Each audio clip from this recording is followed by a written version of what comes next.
Hello and welcome to the Minnesota LCS Season 2. This is our spring split for the Minnesota LCS. I'm really excited to be here. I am Steve Sir Buttkick Kangas. You might have known me from last split, but with me is a new voice, Sam Moneytrees Duco. Say hello, Sam. Hi, I'm Sam Moneytrees Duco, and I'm excited to be here casting. Yeah, and we have to give a special shout out to our sponsor, Envade Apparel, for bringing gaming apparel fresh from Minnesota. Awesome to have them as a sponsor now. And also a little bit of news for this split. We have some new teams. So last split we had 10 teams with 10 weeks. This time it's going to be 11 teams and 11 weeks, each team getting a bye week throughout the tournament. So some of the new teams that I want to shout out are Gustavus, Winona, Mankato, St. Cloud, and McAllister. All five of those colleges have joined in on the fun. And we also have some teams that were dropping off, one of them being the University of Minnesota's original A team. They actually are now representing us in the Big Ten tournaments. So we have a second team with fresh players playing right now against St. Cloud. So Moneytrees, this is a really fun match for us to watch as our first game because this is two completely fresh teams that have not been in the Minnesota LCS yet. Yeah, absolutely. We don't know anything about this either. We don't know anything about either team here. All the players are new. St. Cloud, all players fresh to the scene, as well as this UMNA team.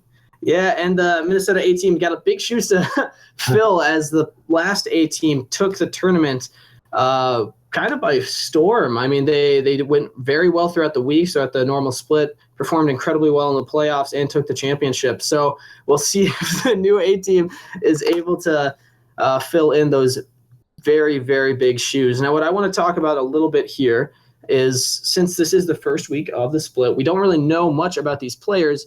What kind of champions do you think we're going to be seeing in this first week? So I'm curious to see as we get into these first games if these college teams are going to support the same picks that the LCS teams have been playing, or if they're going to have their own flair. Things like in the 80 carry role in the pros right now, the champion pools are very limited. Are we going to see these players break free from things like the Varus and the Ashe, or are they going to continue to play just these power picks? Yeah, I mean, there's also Jin. You can throw Jin in there, sometimes Caitlyn, but so far we haven't seen a lot of diversity in the LCS. But, I mean, this is a little different here because a lot of these are players that are very used to solo queue, very used to maybe like a duo queue. A lot of these teams are very new, so it's interesting to see how they're going to play around each other. Are they going to play more like a solo queue game in these early tournaments or early matches of the tournament, which then leads me to think maybe we'll see like the Ziggs bottom.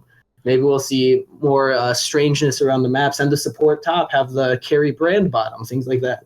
Yeah, probably. I assume they're very strong solo queue and they're very strong in pro play. I think that we will see mage supports here. Things like Brand, things like Malzar have been very highly prioritized. Yeah, and as a support player myself, I love being able to play a carry, feel like I'm actually doing something on the team. And you as an 80 carry. You get to carry my utility 80 carry. Yeah, Jen's a great support to Brand carry. He's got the root, he's got the slow with the ultimate. But taking a look at some of the other positions now. Jungle. I like to open up to that because it's such an influential position on the map, and we've seen kind of a lot of diversity from that one specifically lately. Absolutely. Things like Rengar seem to be banned every game, but if these junglers are comfortable on it and can get their hands on it, I could definitely see that being a very powerful play in this series. Things like Kha'Zix have been played a lot, and also other tanky junglers like Rek'Sai. Yeah, I mean, we've even seen Gragas. I mean, like Hecarim, a lot of these. Hecarim's very strong. Right? A lot of these junglers, I think it's going to be really difficult because keep in mind, we are playing on the regular server, so we do not have 10 bans. We are going to be continuing this tournament with just 3 bans unless Riot releases a patch for us. So with just 3 bans, do you think it's even worth it to try to ban any of those kind of top-tier junglers, since there's always going to be something else to pick instead?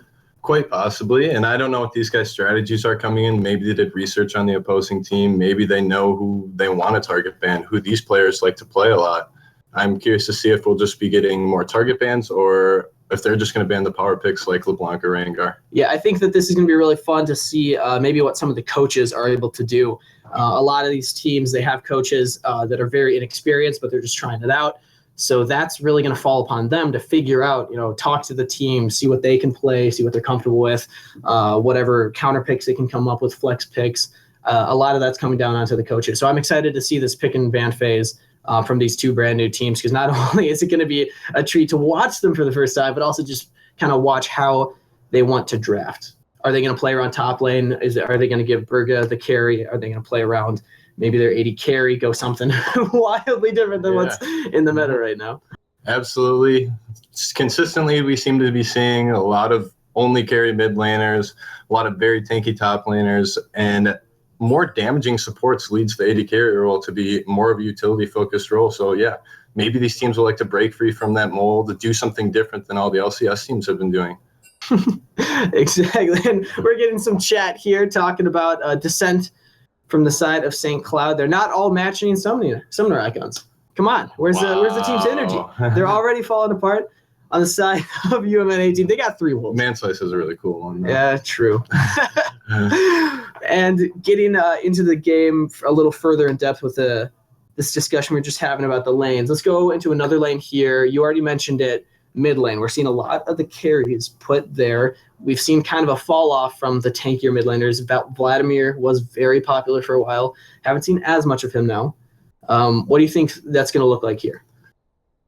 If it continues with LCS, like we said, we don't know if it will. We don't know what these guys have in plans, but things like Ryze are very high priority. LeBlanc, Syndra is very strong right now, and I'm curious to see if these guys can play it or if they are going to have to ban it away or what their strategy is. Yeah, and going off of what we saw a lot of last split during the fall, some of what we saw in the LCS carried over, but a lot of it was actually pretty fun. We saw a couple just kind of odd picks in the mid lane. We saw I believe an Azir one time. We saw a Jace. We saw a lot of fun things. We saw Cat in the Hat never get to play Katarina, except for the one game where he popped off. He's not in this tournament anymore, so I think hopefully we see more Katarina now. Yeah, absolutely. Katarina's a fun champ to watch. But I'm hoping to see maybe something a little different than what everyone's used to in solo duo queue, what everyone's been seeing in the LCS. Get some of those fun picks in. I love it when they surprise us with those ones. I would love to see some carry top laners. I'm sick and tired of Nautilus v Maokai. Don't ban Camille. Come on, just leave her on the table. Let's get some Camille play in here. Such a fun Camille versus Fiora. They have to play it now. They've been called out. All right, so loading in here. We got a couple minutes till we're in. We're just waiting for one of the players. As soon as they get here, we will jump into the pick and bans. Hopefully maybe get started a little early. But for now, we got one more lane that we haven't quite talked about, and that is top. We mentioned we want to see carry top laners, but what have we been seeing a lot of lately? All these tanks with Courage of Colossus just beating on each other. They're so effective in team fights, and they're so hard to kill. And it's hard to break that mold just because they're so strong right now. Yeah, it's Nautilus, Maokai, maybe Poppy. Yeah, if one of those others are banned out. So, again, we've seen, I think one of our most played top laners from the last split was Darius, actually. Darius and Jace also being very high priority picks. So hopefully something like that continues onto this one. I like seeing the flashy plays. I hate when I'm playing support top lane, CSing, not fun.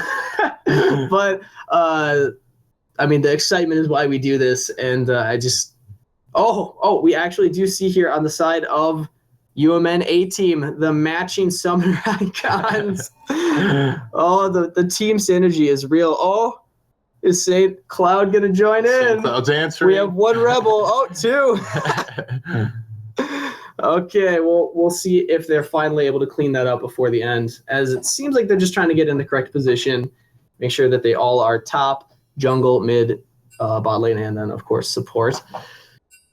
And as soon as we get into this, we can actually start to see maybe what some of these priority picks are given from the bans, considering that neither of these teams know much about each other. We don't know much about either teams. I expect to see maybe some just general bans of OP champs. And we're getting a question for the casters. If we are ready, absolutely. Let's get this show on the road. I believe both teams are set up. And not yet. Springs 24, man. Don't give him a sec. He's got to get situated. He just got in the game. I understand. He's got to make sure his mouse is in the correct position. Got to get those hand warmers. Absolutely. I'm sorry, Springs 24. Yeah, and I didn't mean to call you out, but you do still have the wrong summoner icon. So, All right, so as I was just saying, from the bands, I expect to see a lot of those just classic bands. I don't expect to see Camille. I don't expect to see LeBlanc. Maybe in terms of junglers, they would ban out something like the Rengar, the Kazakhs, just those kind of OP champs at the moment, and just see pretty standard. As much as it excites me to see something crazy out of the blue in this first match, I think they're just going to kind of feel each other out, see how each other play, because not much is on the line in the first game of a split. And keep in mind, these are still very fresh teams, so we don't know how much practice they've had together, how much team synergy they've worked on. So I expect to see maybe more mistakes in these early games than later on in the split. Absolutely. It's always hard to get the synergy down with a fresh player. Neither team has had much practice, I'm sure, with each other. So yeah, I've talked a little bit with the Minnesota A team. Fairly confident in their ability to work together, and I'm assuming that St. Cloud has at least put in a little bit of effort. So we are getting ready here. Maybe, is this it? Hey, we got the R's from both teams, and we are loading into the pick and ban for Game 1 of Spring Split Minnesota LCS. We're going to see what the first priority is given in the ban. Now, it is University of Minnesota A team banning first. I don't know how much research they've done on their opponent. Maybe they've looked up solo queue games on op.gg, things like that. But it is a Rengar ban, just kind of that standard that I was expecting. Kind of like we were talking about, just very overpowered champion right now. Want to get that off the board right away. Yeah, so either that means that they just don't want to deal with it, or maybe Coruscant doesn't feel like comfortable on it. But an answer in jungler ban, we were talking, is it worth it to ban out junglers? I think both teams at least want to get out the best two. So yeah. See if or they the most annoying.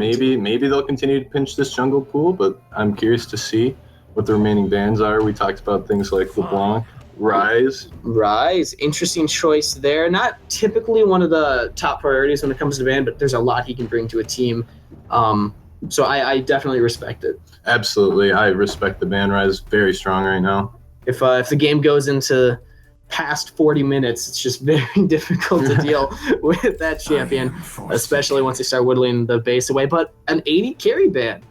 Varus is off the table. That still leaves Ashe up. 007 Varus, maybe his name away.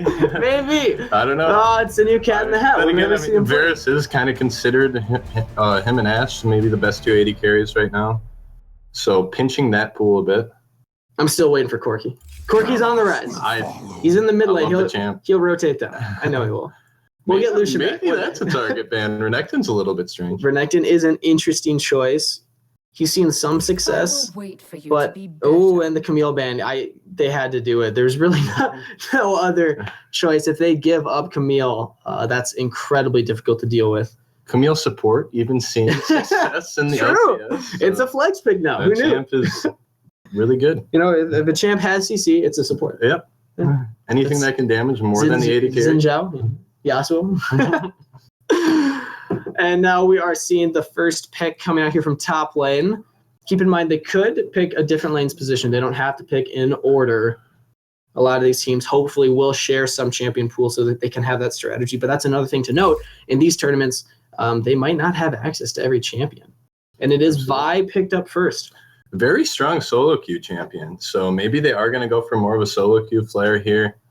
Vi's very high win rate right now in solo queue. I mean, we can talk about how good she is in solo queue, but I think she's also incredible if you can coordinate with your team. If you can talk with your bot lane, say, hey, I'm ganking bot now, that's a big deal because Vi is very strong. Even level 3, that level 3 gank can almost always burn summoner spells if you play it correctly.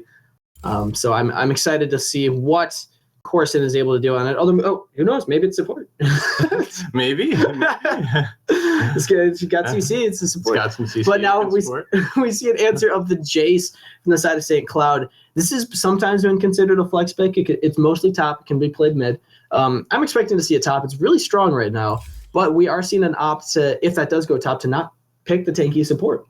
Absolutely. And I'd like to see here if UMN answers the top lane pick with a tank that they're going to try to absorb all this Jace damage, or if they're going to try to outpower the Jace and pick another bruiser top lane. Yeah, they can't pick Renekton, though. Keep that in mind. Sure. So that's one option. off of the table, but it doesn't look like they're going to pick top lane just yet. Maybe they want to check out to see if that Jace is a flex.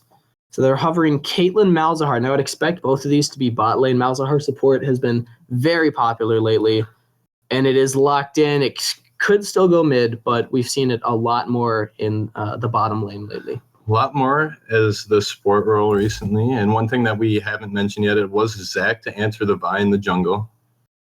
Kind of a similar champ. Very tanky, big initiation from a long range away. So I think that this is going to be interesting to see which team is able to jump on the other better, since both of these junglers are typically relegated to very similar roles. Just kind of jump on the back line and disrupt. Absolutely. Both do similar things. Hovering Katarina, Lucian as of now. Curious to see if these will be the picks that are locked in. Yeah, Katarina probably going mid lane. It's an interesting answer if the Malzahar does go mid, which we're assuming it's support, but that's always an option. They always can change that up if they want to. And maybe a Lissandra instead. Lucian is locked in. We're seeing a Lucian. Game 1. Spicy. Into the Caitlyn. That's if also. They want that champion into the Caitlyn, as well as I think they'd also be assuming the Malzahar. They think that they can win that matchup. I mean, Lucian, very mobile. Once he gets a couple items on him, that 2-item power spike is still fairly real. I mean, we've seen him drop off a little bit with nerfs to certain weapons like Youmuu's. But, I mean, if... As well as the Ferber nerf. Yes, exactly. But if Sean Nelson feels confident on him, I'm excited to see what he can do. And now we're seeing it is going to be Malzahar support with Orianna in the mid lane and Riven top. They are answering the Jace. With another damaged top laner, Riven pretty strong right now. I'm curious to see how that matchup will go. This is completely blowing our expectations out of the water. We're getting... Oh, yes. Let's see it. Is it a lock-in? That would be going into the top lane? Okay, so support. All right. I was like, how are we going to support? I don't know about that. Maybe it's Lissandra? It's a thing. It's got CC, you know? It's a thing. Okay, so Zillion, Lucian. This is actually a pretty powerful combo. Zillion able to speed up Lucian so that he can make those trades, dash in, get the double auto, speedy run away fast. Makes trading pretty convenient against the Caitlyn, who has the range advantage. But they're going to have to watch out for Malzahar as well, because Zillion, he's not going to be able to land his stun onto Malzahar when he has his spell shield up. So they got to play around that correctly in the bottom lane. Yeah, I still feel that Caitlyn and Malzahar should be able to bully the Zillion and Lucian, hopefully win laning phase and get an advantage for themselves.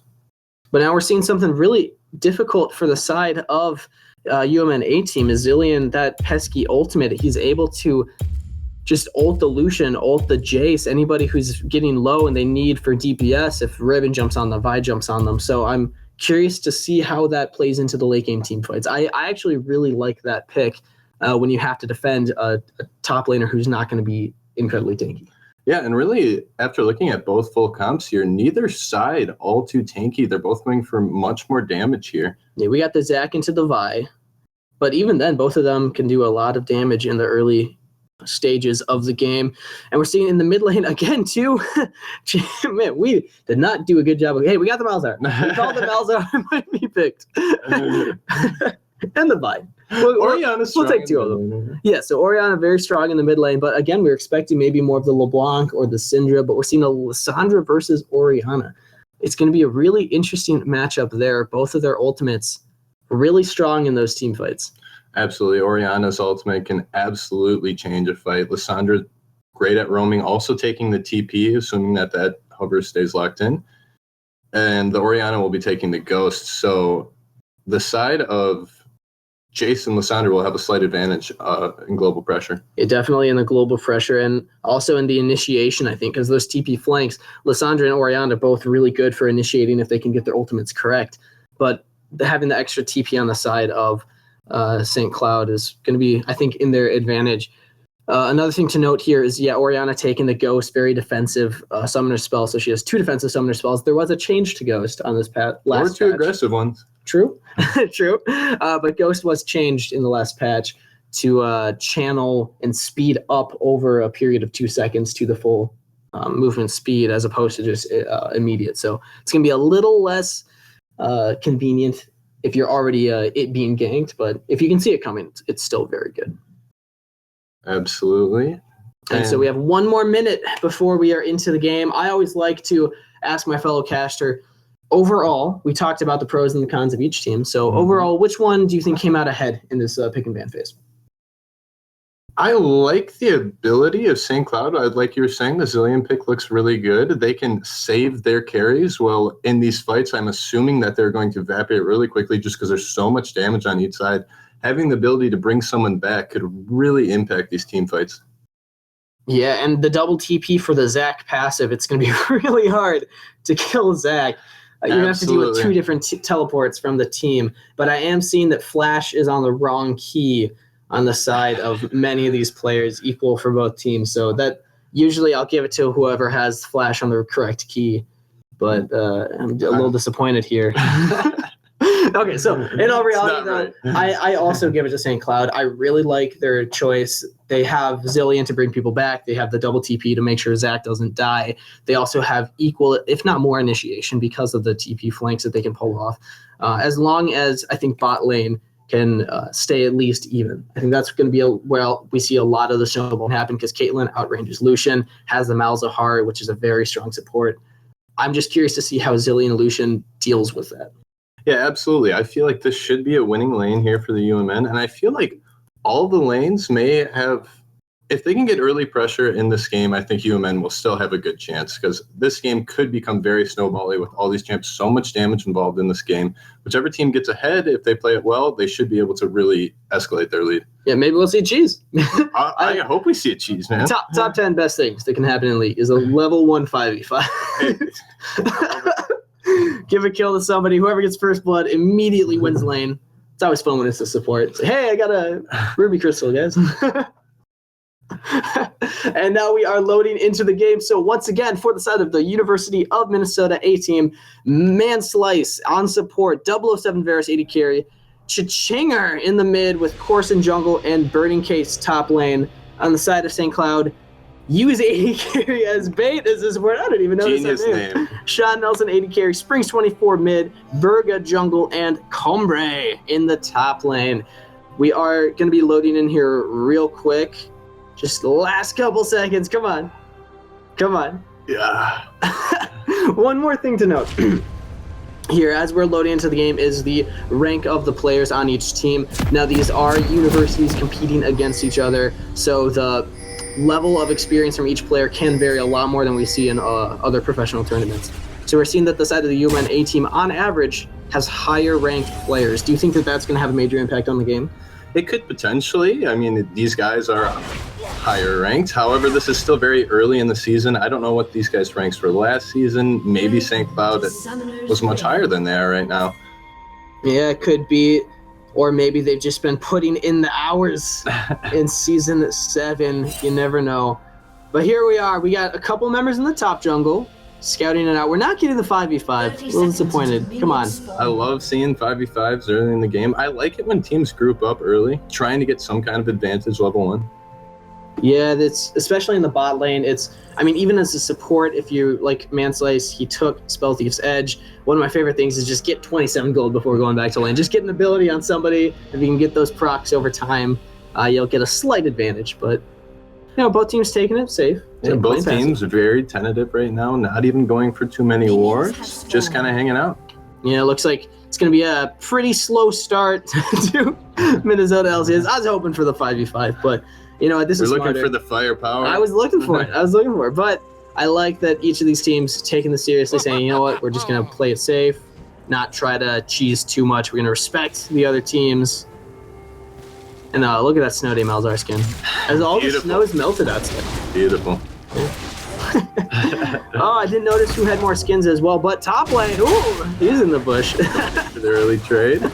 And another thing to note is the jungle changes this patch. In 7.2, the blue and red buffs are spawning 3 seconds later. So that can actually impact the junglers pathing a lot. Can absolutely.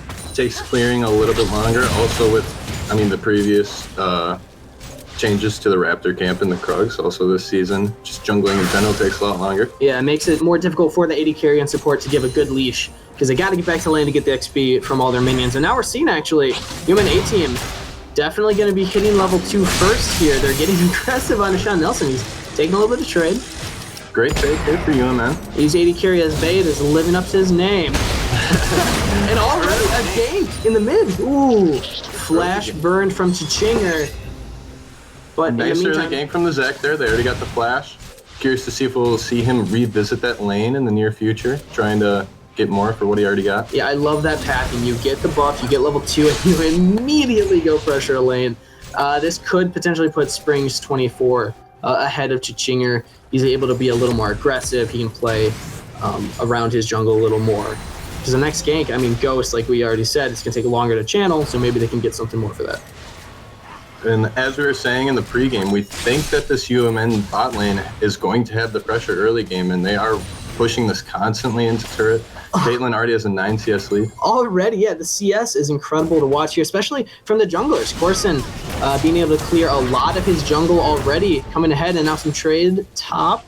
Good trade for the Jace there. This is what we're seeing from these carry top laners. They're not going to be farming to level 6 and then TPing. And again, Virga on the top lane. Is he going to burn a summoner spell? Or will Burning Case actually pick up first blood? He does! First blood in a 1v2. Burning Case coming in clutch. Manslay's taking a lot of damage on the bot side. Can they trade it back? Exhaust burned onto 007 Varus. Now onto Sean Nelson. No other summoner spells will be traded. But close again, trade there on the bot lane, but very well played by Riven in the top there. The 1v2 getting the kill, first blood. yeah, Burning Case showing up already, showing his skills, while Springs 24 is going in on Chichinger. Almost an even trade. And now we're seeing some of this gold already swing into the favor of UMN A team. We're only 4 minutes in, there's already 1,000 gold lead, and the summoner spell burned by Springs. Really good flash there, saving his life. And one thing to look at from these junglers here, yes, the Zek has been pressuring the map a lot, lots of ganks, but the buy is 14 farm ahead. Yeah, this is huge for the side of UMN A team. And man, it's just saying, here, take my void lane, give me some gold. Voidling's doing so much damage. And Burning Case actually getting pushed into turret a little bit, but this is good because he's only 3 CS behind, but has a big wave in front of him to farm up. It gives Corson a really good opportunity to go gank top lane, but instead he's hanging around bot lane. Wonder what he's going to try to do down here. For now, just a scuttle. Yeah, the Vi still yet to make an appearance in the lane, but Berga is down there. Will he go for the gank? He does not know that Corson is nearby. They go in on the man side. He still has flash available. There's still heal as well. He flashes, has the bomb on him. Oh, he goes down. Sean Nelson picking up that kill. Corson on the back line, taking care of use 80 carry as Babe. Now 007 is in trouble. Does not have flash, does not have heal, but he gets away. Well, gets away. And some trades in the mid lane as well, but this is not done on the bot. Corson, can he catch up? Has flash available. Ooh. And he flashes in, going still for Sean Nelson. Heal is burned as the dragon now starts picking away at Corson. Springs does not realize he can go in, and Corson gets away. Very, very interesting play there. I don't know if it's worth the flash from Corson. I don't think that flash for heal is necessarily a good thing. Absolutely. I think, yeah, flash definitely more valued summoner spell, longer on the cooldown, and overall a pretty good trade there for St. Cloud after that long fight. Just a 1-0. Yeah, I mean, they're slowly catching back up in gold. It's still very early in the game, but we saw that 1K deficit. Now is a 700, so they're coming back a little bit. The kill definitely helps. And we're seeing, again, the top lanes go pretty much even. I'm wondering when the junglers will head back top, because, I mean, they got to understand that Burning Case does not have flash anymore. I'd like to see Berga go up there, but again, he's in the mid lane. Chichinga does not have flash either. Springs does not opt to ult. Berga looking for ganks all over the place in this game so far. Yeah, giving up a lot of jungle pressure for it. Only 7 CS. He's only at level 4, so still matching with Corson, but that will change eventually here. And then giving Vi all the time in the world to farm as much as she wants, continue getting stronger on her own.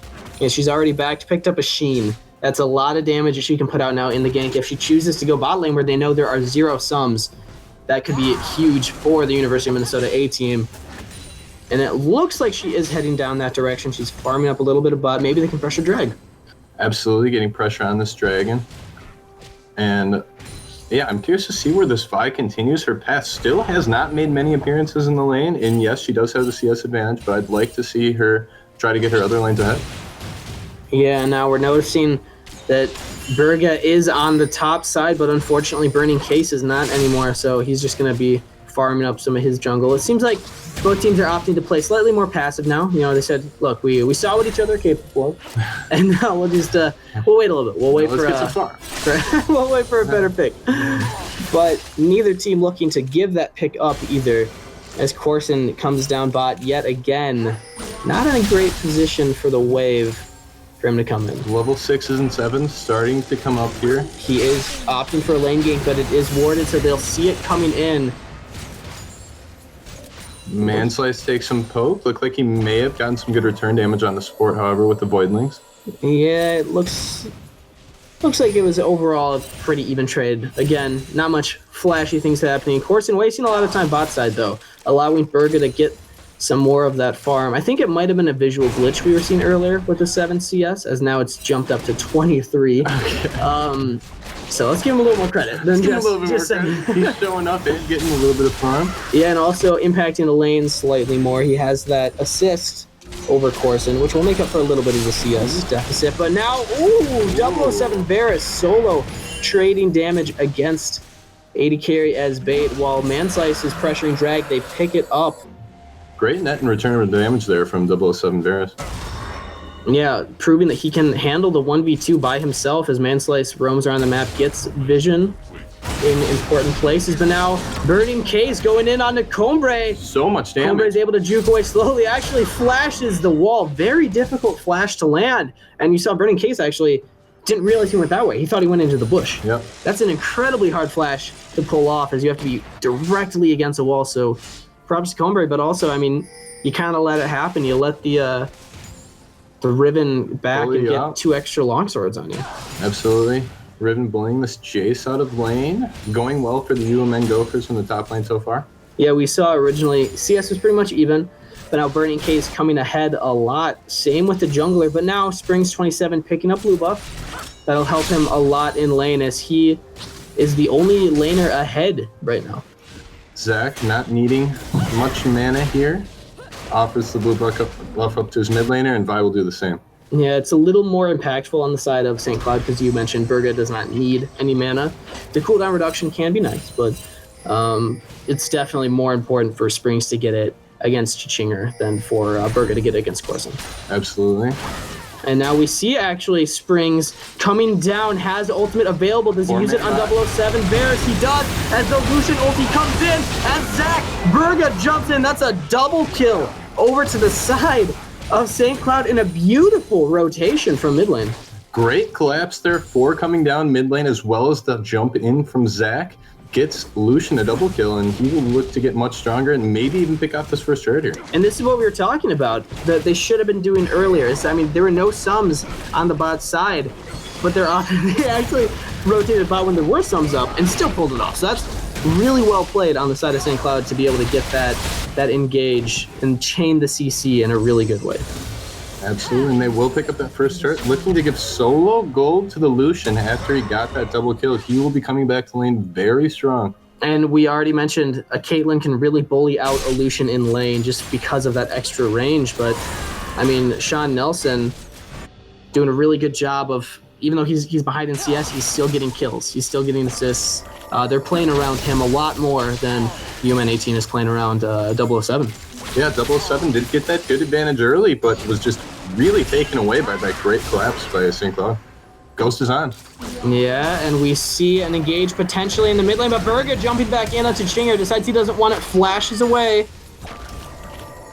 And now we're seeing some summoner spells traded in the mid lane, as top there is a teleport coming in. Gets the teleport up, I guess. That's something. Looking to siege mid lane here for our UMN team. Yes, and now can they actually get it? They still have not picked up bot turret, but if they can open up this mid, Corson's going to have a much easier time of rotating around as Sean Nelson gets really chunked down. Great play there from Chichinger, chunking out the Lucian, the Fed member of the enemy team. Mm-hmm. They definitely like what St. Cloud is able to do. They've actually picked up a lead in gold against UMN A team. Picking up that first turret played a lot into that, and now they're able to send their bot lane into the mid lane to just defend this one. So it's It's almost like a 1-3-1 in a way, but the jungler's still doing their job rotating around. I'd like to see Berga maybe head top now, help out Combre a little bit. And all this time, Burning Case has been gaining advantage for him in the top lane, up in farm, has a kill, and is really pressuring in that top tower. Yes, I'm definitely happy to see that. I mean, with the great outplay in the 1v2 happened earlier in the game, it's going to be a little more difficult to pull off now, as Berga has a lot tankier items. He's 1-0-2 on Zac. But keep in mind, it's still fairly early in the game. And giving credit to UMN team, they picked up the Earth Drake earlier, the Mountain Drake. So that's definitely going to help them as the game goes longer and longer. Absolutely. Only 13 minutes in, only 1,000k gold lead for St. Cloud here. Nothing that the UMN team can't come back from. Yeah, and now we're seeing some trades.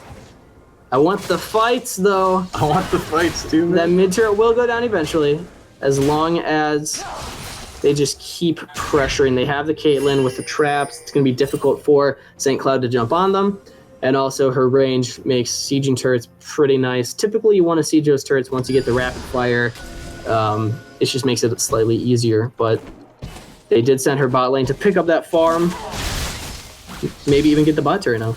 Both teams playing it very safe so far. ADC is bait, getting some extra vision in the river. So what do you think the purpose of this is? Neither team seems to want to fight.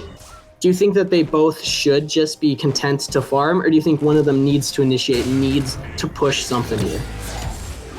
As of now, it's still very early, very even. I'm sure the players are a little bit nervous, have not been playing too much as a squad yet. And I think that they just both need to look for the right engage. I understand why this game is starting out so slow. Yeah, I mean, use AD carry as baits, trying his best to just roam around the map, help out where he can. But in the meantime, he's really not doing much for the team other than just looking for a potential fight, looking for a potential pick. What I'd like to see from the side of UMN team is to pressure this top turret. It's already very low. Looks like they are right now sending the Malzahar up to help the Riven. Or maybe he's going to wait in the bush, try to get a pick on this Jace. Could be. Either way, that turret is going down very quickly.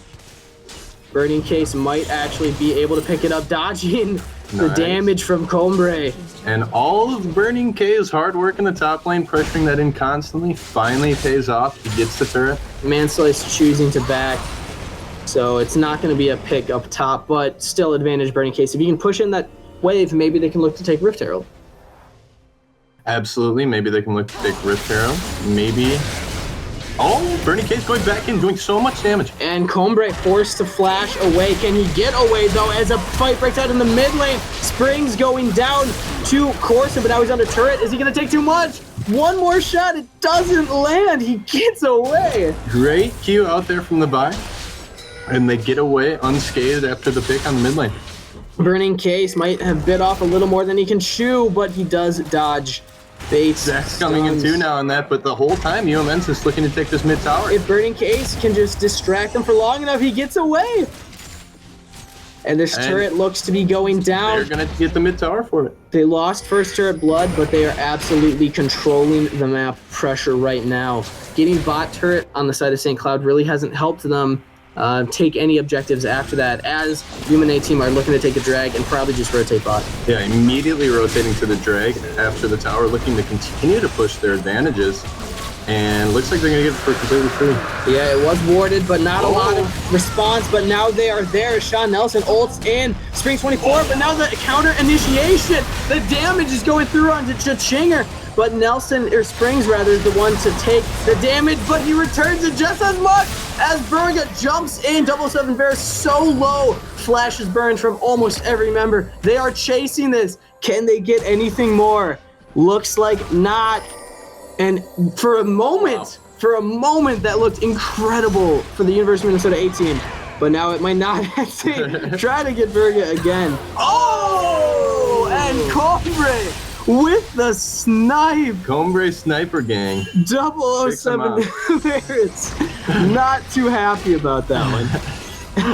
And great Engage to re-engage to engage to Yeah. re-engage in that fight, very long and prolonged. When that Oriana hit that beautiful ultimate, you thought that fight was just going to really turn around for UMN there, but great re-engage again from St. Cloud to continue and make that play profitable for them. And this is exactly why we were both saying that we liked the Zillion. He was able to ult Springs. The Lysandra, everyone thought she was down for the fight, but she comes back up and absolutely shreds through every member of UMN A team. So I think Zillion is the big reason that fight went the way it did. I really like that pick. Absolutely, really paying off for them here so far. This Lucian's still very strong, 2-0-2. Opting for the Youmu's builds, still going that old school style. Kicking it back. Doesn't grant the extra attack speed anymore, but you know, he can still run fast. With the Adley build, it's getting slightly more popular than as a reason. Yeah, and Burning Castle going to re-engage onto Combray. He does not care. He is lower on health as Manslice is there, but Combray picks up the kill. Can Manslice get anything for it? He does not have his ultimate available, rather. Can't even get Combray as he goes down. Did not see the Lysandra rotating up there and really hurts UMN there. Yeah, Burning Case got really aggressive, thought that he had Manslice's backup, but it just took Manslice a little too long to get there. He was running as fast as he could, but Case just got a little too greedy, I think. Just got a little too greedy, went in a little bit too early, and then Manslice not even able to pick up the kill there as the Lysandra makes a good rotation, and they picked off the mid and the top tower. Yeah, I mean, Manslice not having Nethergrasp up, that would have been huge in that fight, just at least to clean up the kill on Combray. It's just unfortunate timing. And St. Cloud, we just talked about how they got first turret, but then they didn't really pressure anything else. Well, here it is. Here it is. This is the pressure. I mean, they're up 2,000 gold. Finally picked up a small advantage for themselves and a gold lead. As Carson goes in on Berga, but Springs 24 is right there. Doesn't actually want to go in to help. They don't know where the rest of UMN A team is. Burns flash, but Zillion is there for the speed up. Gonna get him out safely. Ooh, yes. Bait was saying, hey, you know what? Look at my name. Come towards Bait it. And now UMN A team on to the Rift Herald. They have 20 seconds to take it before Baron, or 35 seconds. Yeah, they want it. 5 men around the Rift Herald bit here. It looks clean. Looks like they will be able to get it. It's very low now. They have all. Look at those voidlings. Hey. Pass this off to... Giving it to Corson. I was expecting Burning Case. The split push Riven, I think, would be a better place for it to be, but Corson has been doing a great job of providing pressure in the jungle, fighting Berga 1v1. So maybe they're saying, hey, it's going to be better or more advantageous to give it to the jungler. I expected to go to the Riven as well, but maybe UMN here has a plan for this buff on the Vi. Yeah, we got to look where the kills are going on the side of UMN A team. They have a kill for the top lane and a kill for the jungler, but I mean, bot lane is kind of struggling here. Behind in CS now. They were ahead for a while. Behind in kills now. And overall, just behind in a lot of damage per second. Yeah, absolutely. Ever since that great 4-man play bot lane by St. Cloud, they just haven't seemed to be able to recover.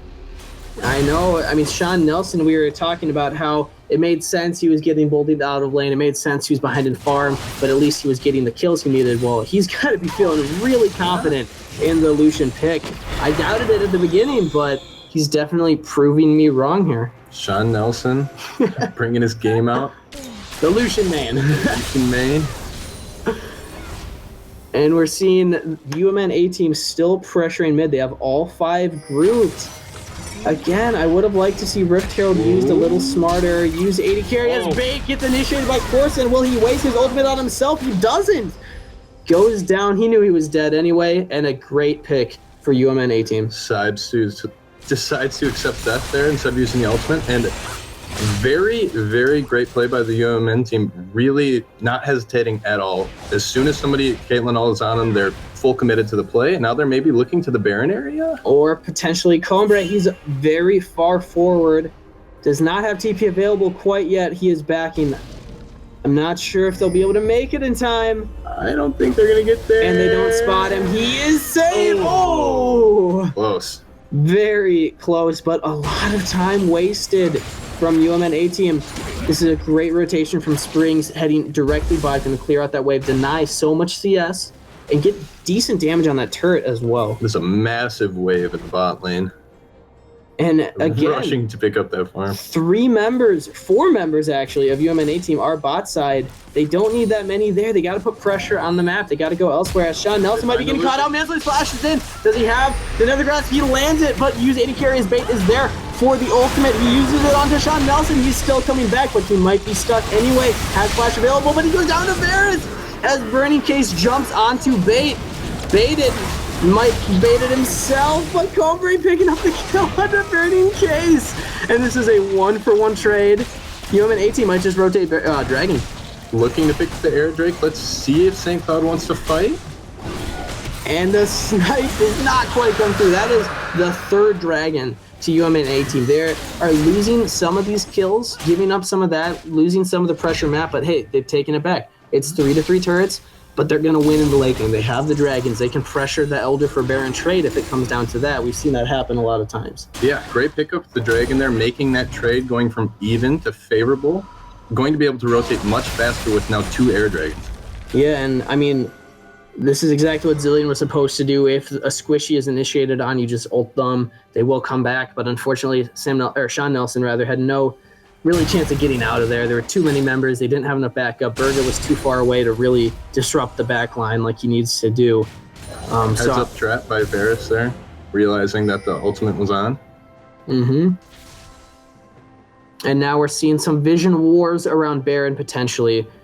St. Cloud does not want to give this up. They're already down a Mountain Dragon. So if UMNA team is able to pick up Baron, they're going to be pushing his hurt so much. MNLCS doesn't know. Cut off, hit off a little more than Chew, and is able to get away. Whew! I was so nervous for him. I was so nervous. Too. They had the control ward there. They knew that they had no vision in that bush. MNLCS comes unsuspecting, and they just didn't really full commit to him. Didn't know where the rest of UMN was. The spooky ghost sent out. They see vision on Baron. And it looks like they are just choosing to do their own vision war. They don't want to. Neither team wants to give this up without a fight, as it's a very, very close game right now. We mentioned that UMNA team, they might be able to win the late game. They have the extra movement speed for rotations. They have the extra damage to turrets. But if St. Cloud is able to capitalize on the small lead that they have right now, it's going to be potentially a snowball situation here. Yeah, absolutely. St. Cloud maybe should start to look to press their advantages that they have right now a little bit more. Try to look for a pick. Yeah, and they're opting instead to have 5 mid.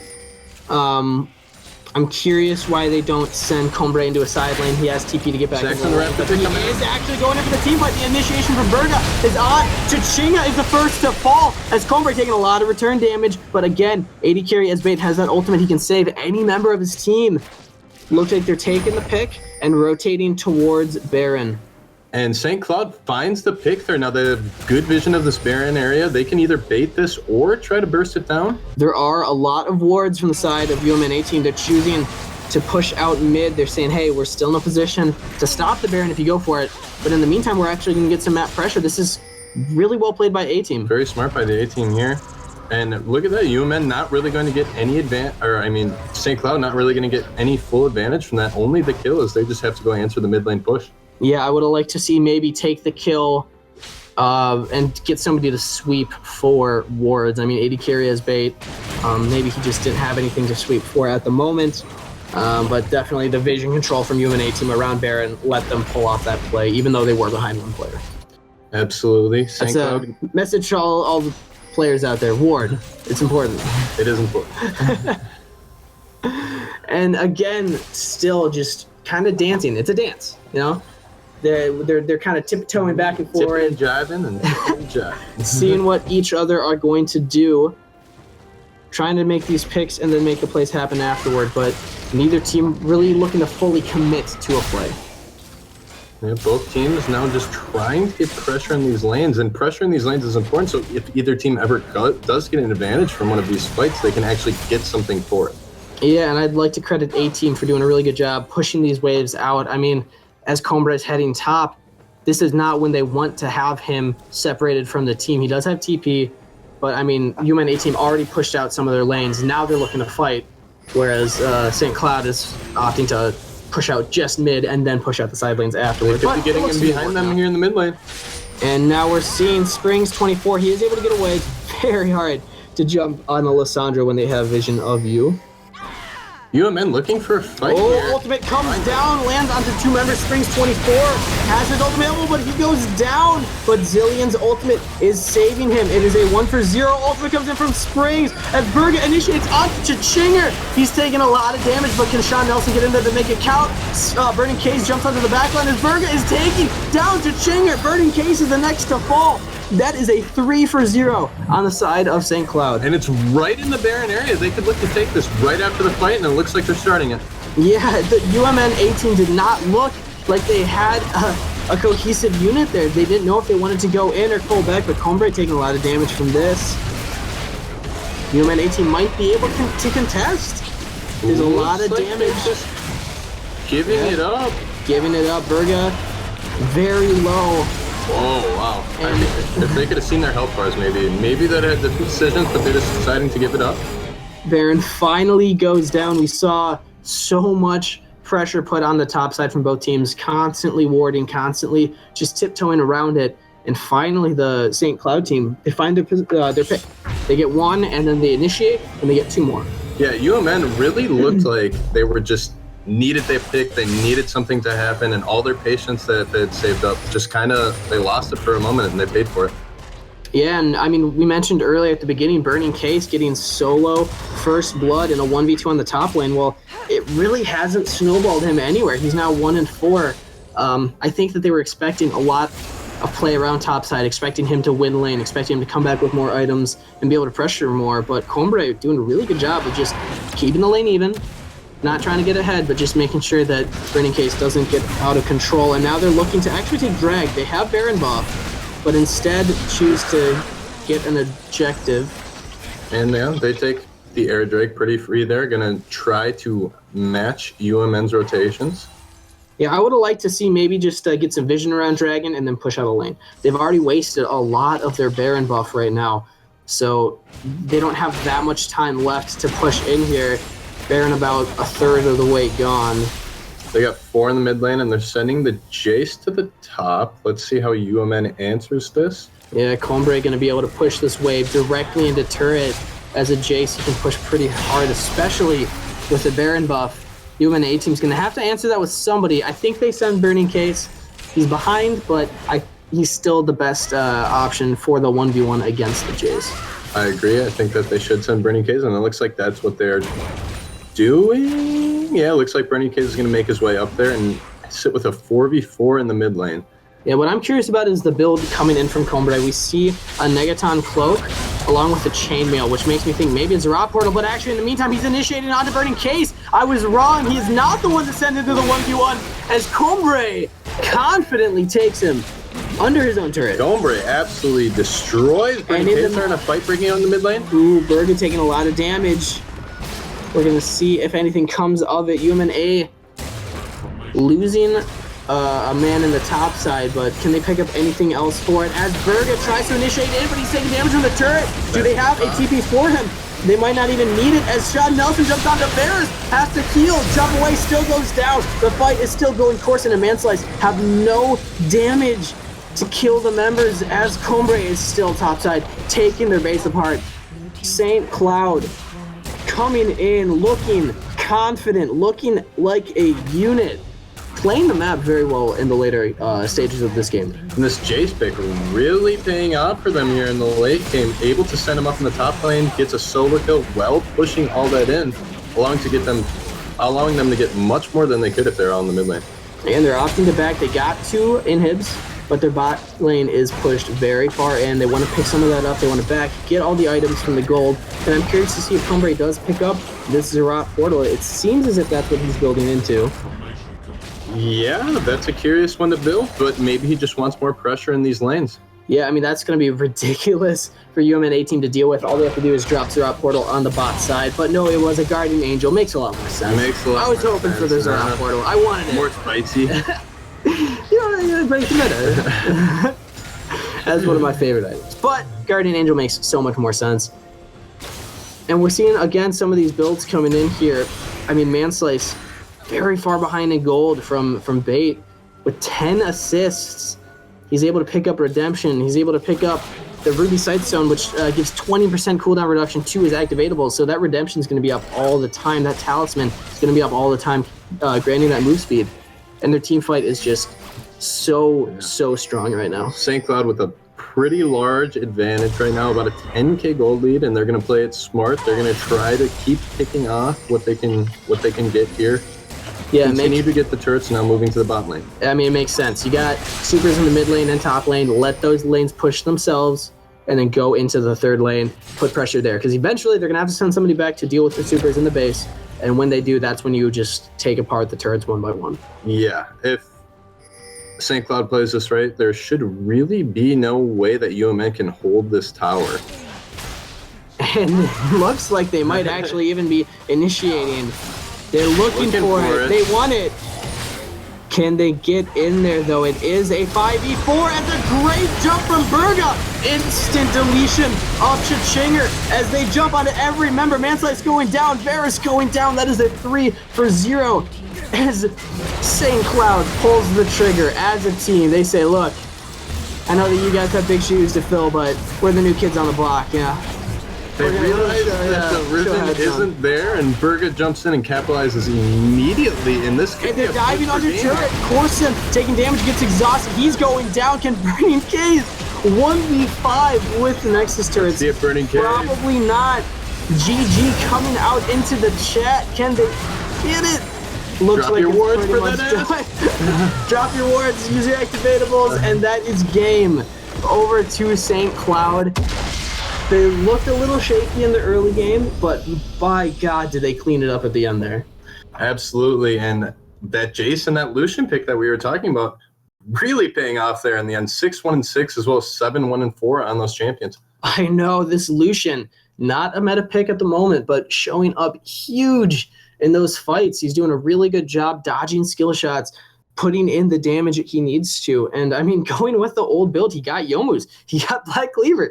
So not even trying the Trinity Force. The Edge of Night, a new thing in kind of the 80 carry role right now, that spell shield being very useful. Yeah, and again, cannot talk about how well Combre was able to play that top lane. He was behind for so much of the early game and really not giving up anything to Burning Case. He got killed very early on. But after that, he said, look, you know, you got one. I'll give you one. I'll give you one freebie. And then I'll show you what Burning Case is able to put a lot of pressure in on that early game, but as the game went on and they continued to scale, Combre showing that Jace is to be reckoned with. Yeah, and showing these damage charts, Orianna putting out so much along with the Jace. So those two picks, again, not typically meta picks, but really showing up in this tournament for the first round. But that will be game one of the spring LCS or spring split for Minnesota LCS. We're going to take a quick break here on our side. We're going to jump back into some analysis of the next game. So stick around for that.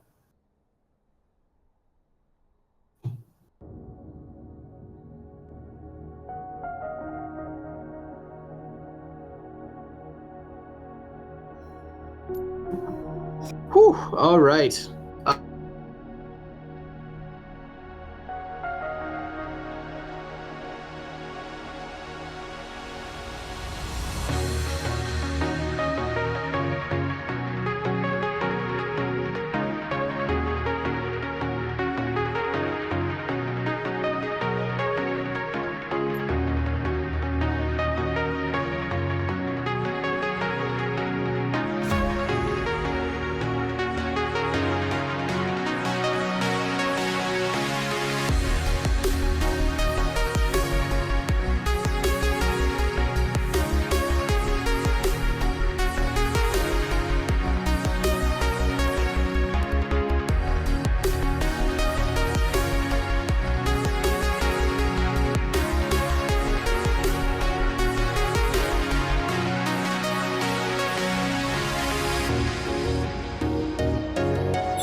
So hold our heads up high and beat the drum to what we love. Risk the follow, we have felt it all come crashing down from far above. Stars are rising, countless worlds colliding, only one will take it all. Can we bring to fall the giants? Can we make the final call? We are the ones to ignite the darkened skies, the champions of the world that we defy. A solo ride of the few who rise up high, and we all fight at the last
All right, hello and welcome to Game 2 of the Minnesota LCS Spring Split. Now this one is going to be the College of St. Scholastica against the College of Gustavus. So this is, again, again, one of our newer teams playing. But this is also a returning team. So our first returner here, they had two teams last split. This time, just one. They have some of the subs from last split still subbing in. So hopefully you'll see all your old favorites. But we have Crow, fourth, returning top lane with Cynos Jungle, new mid laner in Hanub. Have not seen him play yet. But then Ex-Soviet and Marvelous Maven rounding out the bot lane again. We saw them in different positions last split, but the team is still together here. Now this is going up against a fresh Gustavus team. Great NB in the top lane. Kevin is boosted. That's not who you want on your team. Seriously. In the jungler. Chasing my dream. That's a little better. There you go. Yeah, he's chasing the faker dream. In the mid lane with Tim Pitschinitsky as AD carry. They did that on purpose, didn't they? And Monkfish as support. So Monkfish a little easier. Yeah. I like it. I appreciate it. And now we're seeing here, again, a little bit of the variation in player skill. So this is from current season, I assume. We got a couple silvers, couple bronze, and platinums on the side of Gustavus, whereas on the side of the Saints, we have 2 silvers, a gold, plat, and 1 mystery. We don't know. What mystery? We just don't know. Soviet not playing a lot of ranks lately. I'm curious if that means he's been taking a break for a while. Maybe he's just been doing solo queue. Could be a different account. Maybe he's a dirty ARAM player. You never know. Maybe. So I'm curious to see. I don't quite remember what his rank was last split when we were at the end of the season and then preseason, but definitely showed up for the team. I remember him being very, very strong playing in the mid lane there. And now, maybe we actually are seeing him still in the mid lane, as apparently not both teams are in the correct position. But once we figure that out, we will be hopping into Champion Select for Game 2. Now, we saw a little bit of surprise coming out of the first game with some of the picks, but a lot of the bans were pretty standard.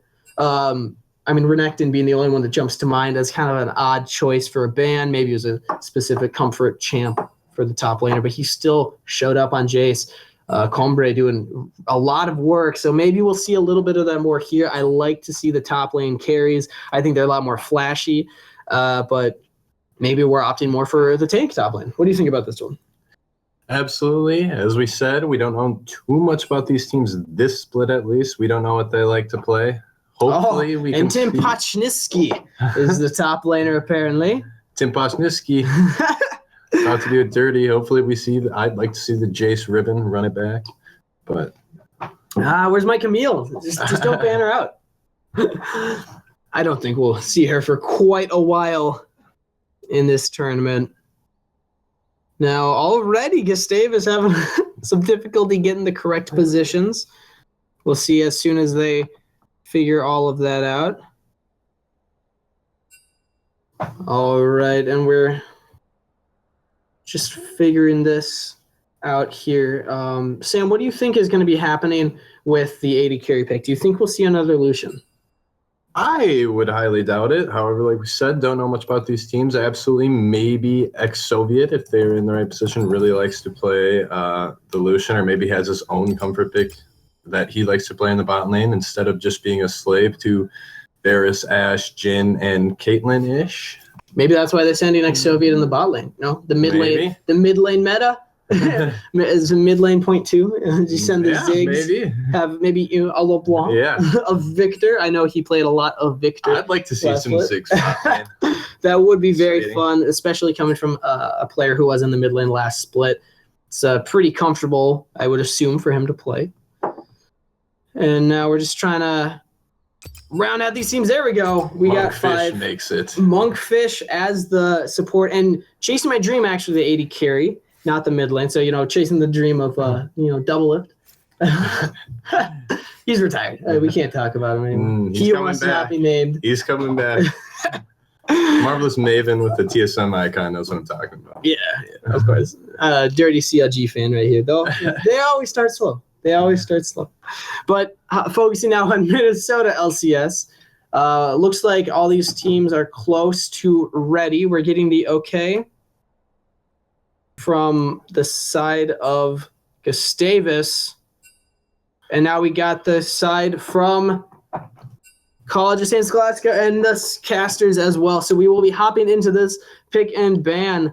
Again, 3 bans, not as exciting as the LCS currently. I think it's hard to kind of judge them similarly because 6 bans to 10 is a huge difference, especially when it comes to banning out those comfort picks. Yeah, absolutely. I'd love to see Riot implement this into solo queue. I noticed something that they're thinking about doing, so hopefully we can see that soon and cast some games where these teams are going to have much more bans to play with. Yeah, they got to do it. I mean, there's 130 some champions right now. Too many for 6 bans. Yeah, but we are hopping in now. The standard bans that we might see here, I think Rengar, I think Camille.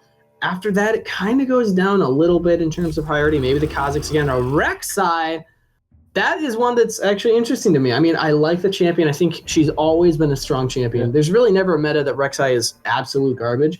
But really respecting the fact that maybe Synos can just pop off on her. Yeah, maybe fairly commonly played. Hasn't seen a lot of bans as of late, however. Typically, it's a jungle you play if Rengar's banned, if Kha'Zix is banned, as Rengar now is banned. So maybe just the 6 jungle ban. Yeah. So the last game, jungle bans were also priority. And we saw Vi and Zach last game. Both of them showing up huge for their teams. Vi having a little less presence, but Zach really being able to hop on the back line. So potentially we'll see these teams say, look, we saw what the last ones did. Let's respect that also. But LeBlanc coming out, I think that's also very strong. Just kind of standard ban. And an S tier mid laner banned in most professional games. Let's see. I like to see the Kha'Zix here. If they're going to ban out Rengar and then Rek'Sai's banned out, there's really only one other jungler that they're going to have a huge priority for. But instead of opting to ban out Nautilus, that is a very strong pick in the top lane. Could be flex bot lane. And Zach, actually, they are banning that out. Hopefully Zach will be a thing in this college series here. I love the chip. He's a lot of fun. Great support. And now on the side of College of Saints Scholastica, the Saints, also with former members of the Fighting Saints, what will be their last choice? Will it be something, a Warwick? The update is live, just fresh on the servers, but a couple days now. Yeah, maybe they're respecting this pick a little bit more than other players. No one quite knows how good this new Warwick is yet. It's a great support.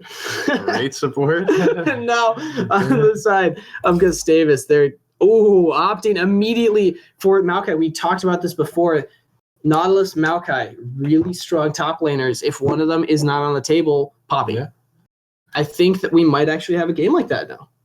Absolutely could happen. We're going to see some tanks in the top lane. The Nautilus being banned out is generally played into Maokai, so they decided that they're going to first pick it. I'm curious to see. We talked about how we like seeing the carry top laners, and in non-competitive league, they're pretty popular. But no, they are picking into that supportive, tanky top laner. It's going to be a wet noodle fight up there, but we'll find ways to make it exciting. But Camille also picked up, didn't even notice that made it through the pick and ban phase. Is it the support, Camille? Could be the support or the jungle, Camille. I haven't seen much success on it, jungle. Not saying it can't be played there. I prefer it more in a lane. I think spicy with the Lee Sin, hopefully. All right, continue. I'm sorry. No, it's okay. Lee Sin is more important than anything I have to say. Trust me. Absolutely. And it is locked in also. So, I mean, great NB, really confident. Lee Sin, an incredibly difficult mechanical champion. It's so hard to play him well. Absolutely. Oftentimes considered a very high skill champ, or skill cap champ. So I'm curious to see what he's able to pull off with here. And it looks like they're actually picking in order. Tim Pansky is picking up his own champion with the great NB picking up his, and Kevin is boosted on mid laner. So maybe we're not going to see any swaps here like we did last game. Picking up the Belkaz, an interesting pick. Very good in team fights. And Hanoob making us wait. It's going to be some good. It's going to be Teemo or Ivern. Hanoob's got for us. Hovering also, we're looking at the summoner spells, both mid laners, as of now, having Ignite. Curious to see what that means. And Morgana.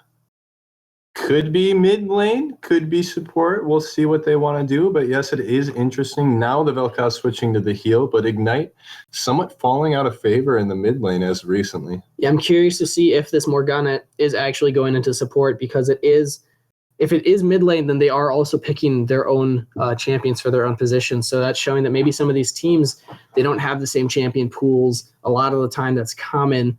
With accounts, a mid main will not have that many junglers or that many top laners. So showing some weakness maybe from the draftability of these teams. They can't have these kind of flex picks necessarily. Yeah. Flex picks difficult for teams when not everybody has all the champions. Looks like they will possibly be ending up with a Karma in the sport lane, or as in sport, and Karma Ezreal. Is very annoying to play against. A lot of poke coming from that lane. An insane amount of poke. Yeah. Also, the pushability. I mean, typically we see Karmas with Caitlyn's, with Ashe, something that can really bully a lane, push it out, put pressure on tower. But with an Ezreal, I mean, Karma can still put a lot of pressure on the wave. She can definitely help clear and CS, but Ezreal also with a poke is going to be kind of answering Caitlyn, I think. Karthus is hovered. That might mean the Morgana was a flex pick, and it's locked in. A Karthus game 2. Looks of like Minnesota Morgana LCS. will be flexed to the bot lane. Karthus going to be taken mid into this Vel'Koz. Maybe they like that matchup. Yeah, Karthus definitely not a popular champ at the moment. To be honest, I don't know. It's a good matchup. I am definitely curious to find out, though. I really get excited when I see these kind of off-meta picks because it really comes down to how comfortable the player is on it at that point. Maybe Hanub is a Karthus main. Maybe it's just a comfort pocket pick that he likes to play because, honestly, a lot of solo queue, duo queue players, they don't really know how to play against some of those champs. They don't know how to play against the Galio mid, the Karthus mid, things like that. So I definitely want to see him show up. That ultimate, it can get you dirty. It can get you dirty. The Karthus ultimate is it's one of the tilters of League, in my opinion. Yeah, let's look at the overall draft of each team. So on the side of Gustavus, we'll focus on them first. They have the Maokai pick top. They were able to ban out Nautilus. Those are typically considered kind of the equalizers of each other. So I really like that pick. If he's able to jump onto Exovia, jump onto Snub, jump onto Synos, he can really shut down a lot of the squishies on the side of the Saints. Great NB. I mean, Lee Sin's really good for picks, also in the early game. Also good for those kind of initiations if he's able to get a good kick into the enemy team. So I don't mind that pick, but again, such a high skill cap champion. Absolutely. And one thing to come back to here is we said we didn't really know where the Camille was going to be at the beginning, and that is locked in to be going to be in the jungle, which is something that we haven't really seen much anywhere. We know that it can be played, and I'm interested to see how Synos can do on this in the jungle. Yeah, I want it to work. I definitely, because this is our first Camille, and maybe one of our only Camille's we'll see because she is so strong right now, oftentimes banned, that I really am happy she's picked up. For our second game, it's going to be hype. And then to round out the rest of Gustavus, however, they have Vel'Koz, Ezreal, Karma. That's a lot of AP and a little bit of AD coming in. Well, a decent amount of AD coming in from Ezreal. But what do you think? What do you think that Karma is going to be able to help the team with? Yes, she's good with rotations, but against a Morgana, I mean, the Black Shield is so easy to counter the root coming in from Karma. I'm just curious what lane's going to look like for them.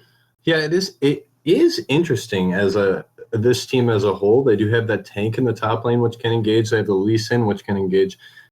And the rest of their team is very pokey, probably going to be looking to poke out the enemy team here and then maybe engage to really get those final kills. Yeah, I'm not seeing a whole lot of all-in potential. I'm seeing if the Maokai and the Lee Sin are able to jump on the team, get tanky enough, Vel'Koz will absolutely be able to shred the enemy team. But on the side of the Fighting Saints, I mean, they have Morgana's Black Shield, they have Caitlyn's ultimate, they have decent range themselves, and Camille can just jump on the backline. If that Camille, if Synos is able to get any kind of advantage, he can easily jump onto Kevin is boosted and hopefully just disrupt him enough on the backline. Yeah, I'd say great pick potential here from this team. Camille being able to jump in. They have the Karthus to finish off the kills if they can't quite get him. Poppy's great at picking, great at flanking. They also have the Caitlyn ultimate. Also great at just knocking the team away. I mean, if Krell's in a good position, Kevin is boosted, starts using the Vel'Koz ultimate, Poppy just knocks him away, engages with the rest of the team. Suddenly, what they thought was a 5v5 is now a 4v5, maybe a 3v5. So I honestly am confused about the Karthus pick for the overall team. I'm not a huge fan of what it can do in those team fights. Yes, it's good at cleaning up because of the ultimate, but outside of laning phase, I'm curious to see what he can do with it. So as of right now, I'm actually going to give it to Gustavus, but who do you think had the better pick and ban phase? Oh, first of all, back to that Karthus pick, I'm curious to see what he can do in lane with it and out of lane. Karthus is not a champion that I see played that often, very under the radar. Maybe he's very good at this champion. Maybe he thinks it's good into Vel'Koz. I'm curious to see how he does. Yeah, typically opting for the Rylai's, getting that slow is super important on him. But with the recent changes to Rylai's, much cheaper item, can get it earlier, which might actually be better, but it also gives less AP, less health. So we'll see if it really helps him out in the long run. I'm very curious because I don't know much about the champion. That's what I'm saying, yeah, absolutely. But we are loading in to Game 2 of Minnesota LCS Spring Split. Gustavus versus College of St. Scholastica. And the skins are on point. I have never seen that Karma skin. The Karma skin?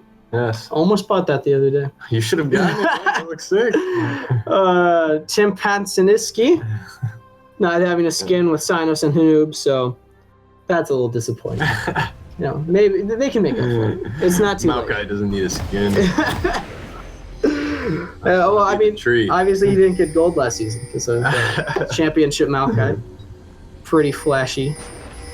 But it doesn't say anything about his ability to play the champ. And I'm very excited to see, especially, I think Maokai is a very safe champ. It's difficult to gank him. It's difficult to get kills on him if the player really knows what they're doing and knows how to play the champion. So and same with the Poppy, especially once she hits 6. And with the W, very hard to engage on that Poppy, can knock them away, can stop them from jumping in. Yeah, so this top lane, I'm not expecting a lot of pressure to be put up there from either jungler. I'd be a little surprised if that is a big focus. Getting the Maokai or the Poppy fed, it definitely helps when it comes to the team fights because they just get so tanky, but it doesn't really help get that lane ahead of the other lane opponent because no matter how tanky a Poppy gets, the Maokai is still going to be tanky. Both going to be impossible to kill. We'll see how this Camille and Lee Sin play the early game. Who wants to gank where, what lanes they want to put pressure on. Yeah, and I'm curious to see some of these builds here because a lot of what we've been seeing in the LCS is actually starting with a longsword, which we haven't seen yet here. We're seeing Chasing My Dream and Exovi to take Doran's Blade instead. It takes a little longer for them to build up into an item, but I mean, LCS is LCS. It's hard for us to really copy what they do. The 3 pots does give them a little bit more sustain in lane. However, the D-Blade gives you a little bit of extra stats. It's a curious debate going on in the community right now. Yeah, and now we're seeing again these bot lane, just on the side of St. Scholastica, helping with the clear. But on the side of Gustavus, actually starting top, Lee Sin, opting to take blue buff first. What do you think about that? Often we see Lee Sin go red and then straight over to the other side, wants to scare both buffs. But opting to go for the blue buff first is a curious one. Let's see how he passed the rest of the jungle. Yeah, he's getting the Gromp. He will secure that. But now Sinos is able to start to head top, maybe actually put pressure up there. I do kind of like this from Great NB, though. We already were talking about how getting top ahead won't help that much in the solo lane.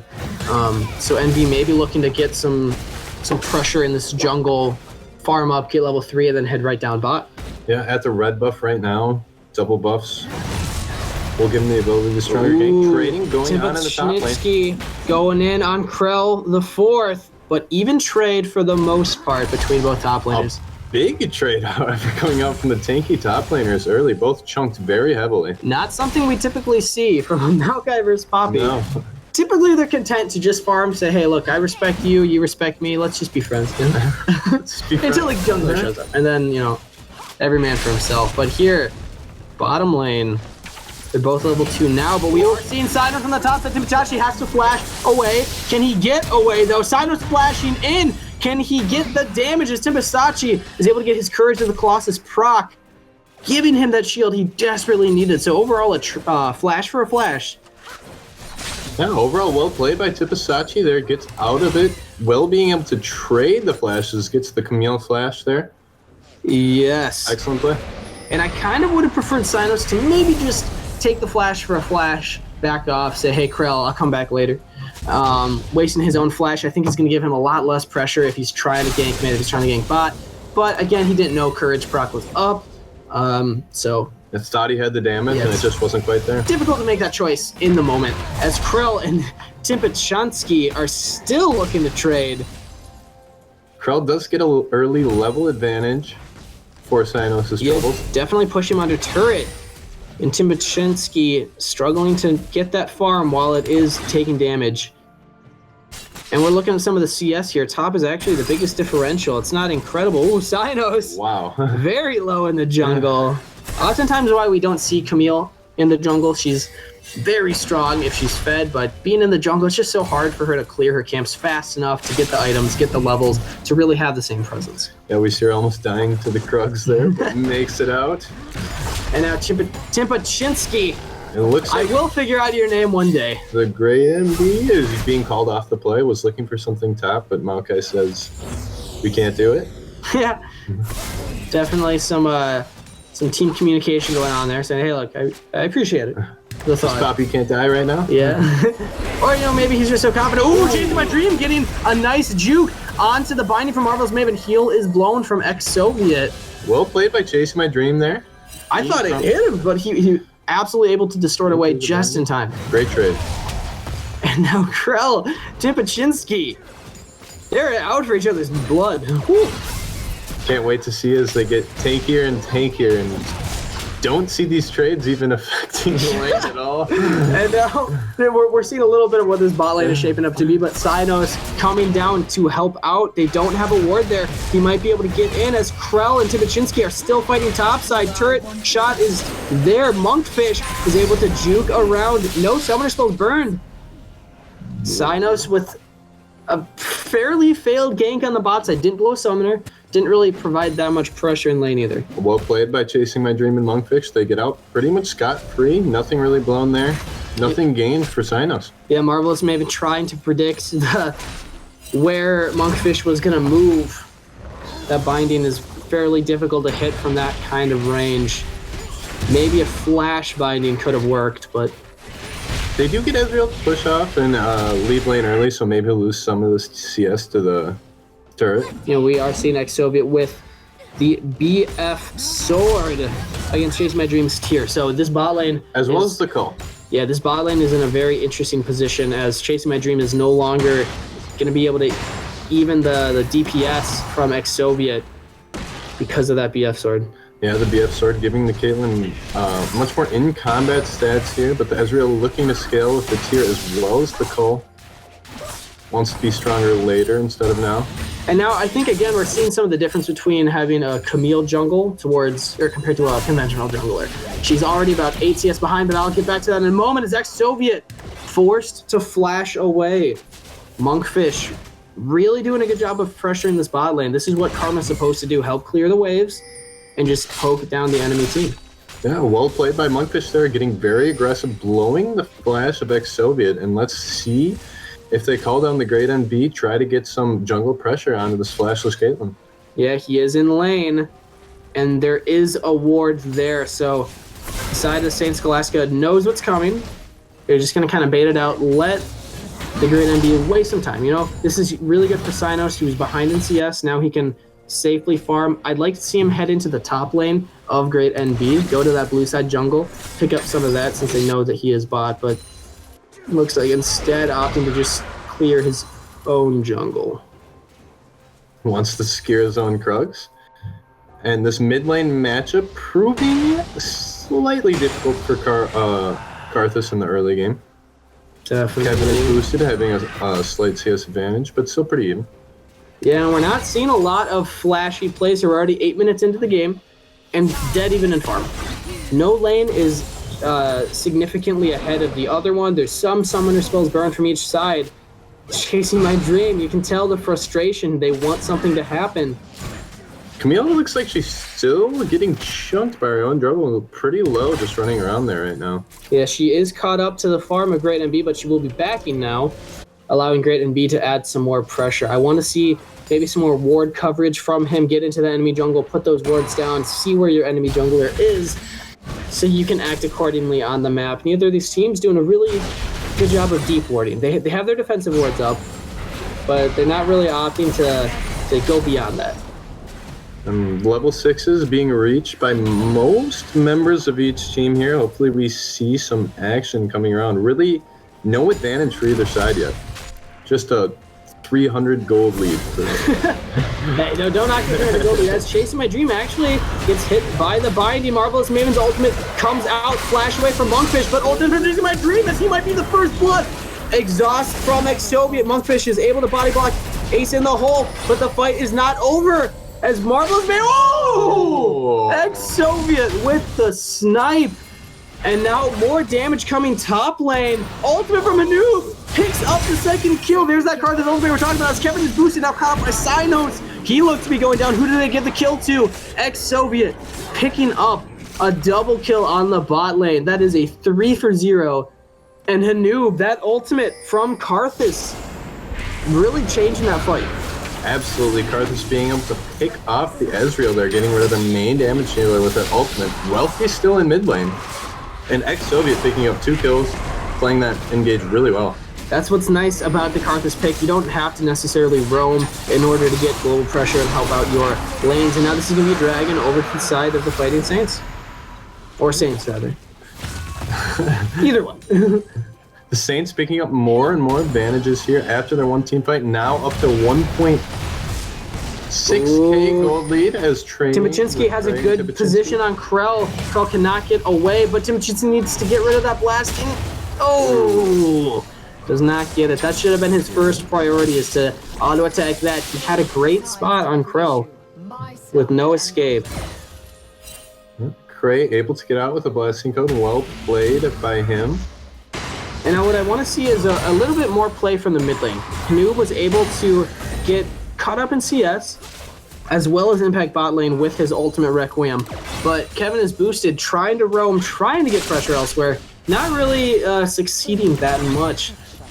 As when he roamed bot, he just got picked off, unfortunately, by Cynos. So, what do you think these teams need to do, specifically Gustavus, to get back into this game? They're 1.5k behind. How do they get back? Well, Gustavus, I think the great MB here needs to try to make a play on this Lee Sin, try to pressure a lane. Like you said, maybe the mid lane. Really no love being shown to the mid lane so far into this game. And the great MB is currently hovering there, but Karthus looks like he wants to back.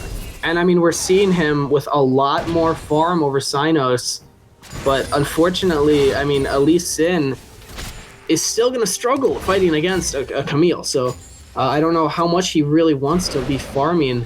I'd like to see more of counter jungling, taking away some of the camps from Cynos. But now Karl IV getting good damage onto Timachinski, who goes away, but now Hanub flashing aggressively onto Kevin is boosted. This is the Karthus we wanted, but he has backup. The great NB heading up towards the mid lane. And Hanoob wisely backs up, but that was an all-in. He flashed and exhausted, so that's 2 summoner spells down. What was he thinking there? I mean... Well played by Kevin. Kevin gets out. Hanoob thinks he has more damage than he does. Ooh. And Kevin able to answer. Monkfish getting bursted down a little bit. Has those potions. Great MB is desperately looking for something now. He's been hovering for so long. He wants something. Can he get a Soviet and the ultimate onto Marvel's Maven? There's the kick. Has the spell shield. Still does not even use it. And that is a kill over the side. But that ultimate from the Karthus Requiem. Monkfish gets flashed on by Krell. Can he get the damage? And he is right on him. There is 1 kill over, but Timachinski on the backline, kill to Chasing My Dream. Timachinski trying to do his best to just stall out Soviet, almost dying in the process.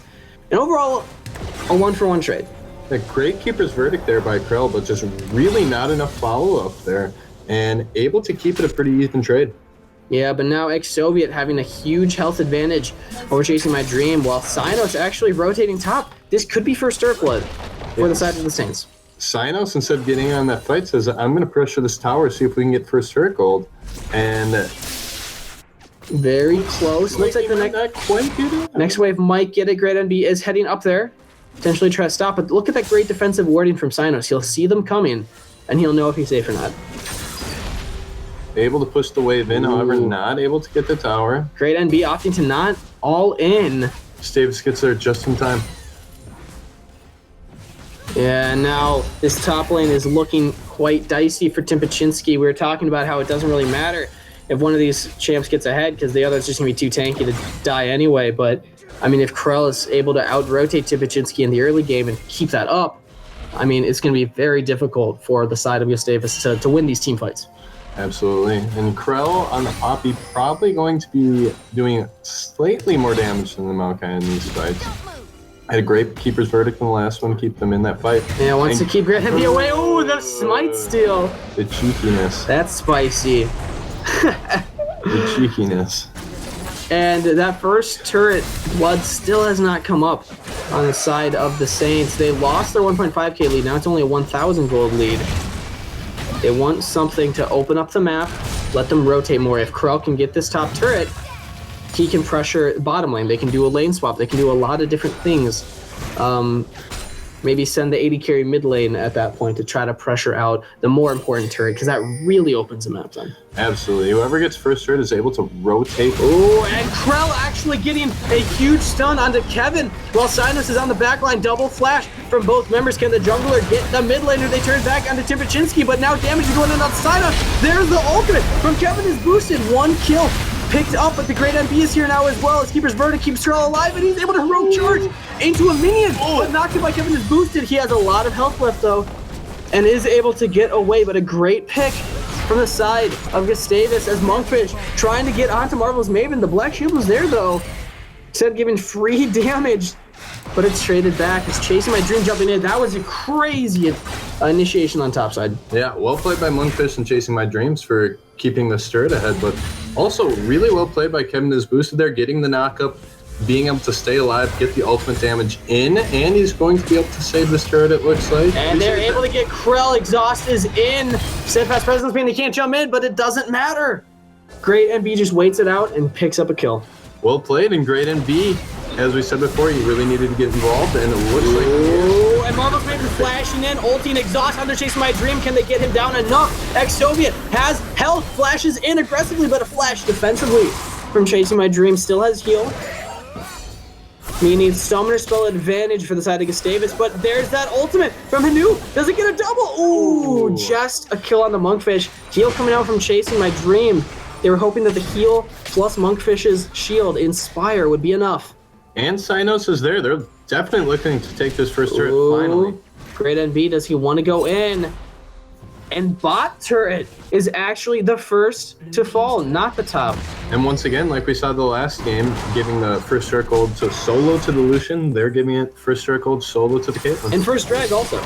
We saw neither of these teams really focusing any of these objectives. It was just solo lanes and junglers farming up, trying to get in, but a steal. And Gustavus actually able to secure that dragon.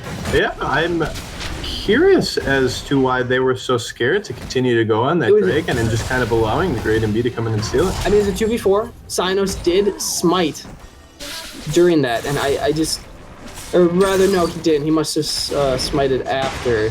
Maybe they just weren't confident. He was fairly low on health. They didn't want to risk it. Said, you know what, it's just a Cloud Drake. Let's give it up and not give them kills also. Well played by the Great MB there to get the Drake, but yeah. And again, they decided the Cloud Drake just isn't worth the risk. And we're seeing actually Great MB going for some of this tanky build. He's got Hex Drinker, which means he's doing damage, but he's also got that great shield. It really helps survive against Karthus's Requiem. It also really just helps in general against a team that can do AP damage to you. And Cray opting for, normally we see a first item Sunfire Cape, but scared of the magic damage that this enemy team can put out, and deciding to go for the Spirit Stitch. I mean, the extra passive healing for the Corrupting Potion is also very nice when it is just this constant butting of heads in the top lane. I mean, any health advantage you can get over the other player is going to be great, and he definitely has more sustain right now, meaning he's constantly going to push Timpachinski into his own turret. Absolutely, and looking to take this tower as well. Might actually get it. He's going around Timpachinski. Now we can fight. Timpachinski needs to get away. Does he have Keeper's Verdict? It is up, but he chooses not to use it as there's action happening in the mid lane. Nothing taken. Ooh, Ex-Soviet. You gotta learn geometry, man. Kevin is boosted, right able to get out and get the right angle shot on Ex-Soviet. Showing like a true up. Vel'Koz player. Showing up on Vel'Koz. And Karthus actually showing up big here too. We're curious to see what it did into Vel'Koz. Obviously doing a lot. Picking up 2 kills with his Requiem, as well as 2 assists. All the while staying in mid lane, constantly keeping Kevin is boosted there, because if Kevin leaves lane, he's going to lose pressure. He's going to lose CS, and also lose some health on that mid turret. And Karthus able to stay in the mid lane and still provide global pressure, something that the Vel'Koz is unable to do. Yeah, so I'm expecting Gustavus to really be looking for the late game team fights. If they can get top turret and bot turret send everybody mid, take care of the Karthus, because he is definitely tricky for them. As Synos goes in onto Chasing My Dreams, the ultimate is there. Chasing My Dreams cannot get out as the rest of the team following through. Kill goes to Ex-Soviet. Pick it. You know what? It's a kill secure. It wasn't a kill steal. That was a secure. You know, they wanted him to take it. And no chance there for Chasing My Dream. There's no turret there, and once the Camille ults, there's really no chance for him to get out of that. Yeah, very difficult chance to get away from.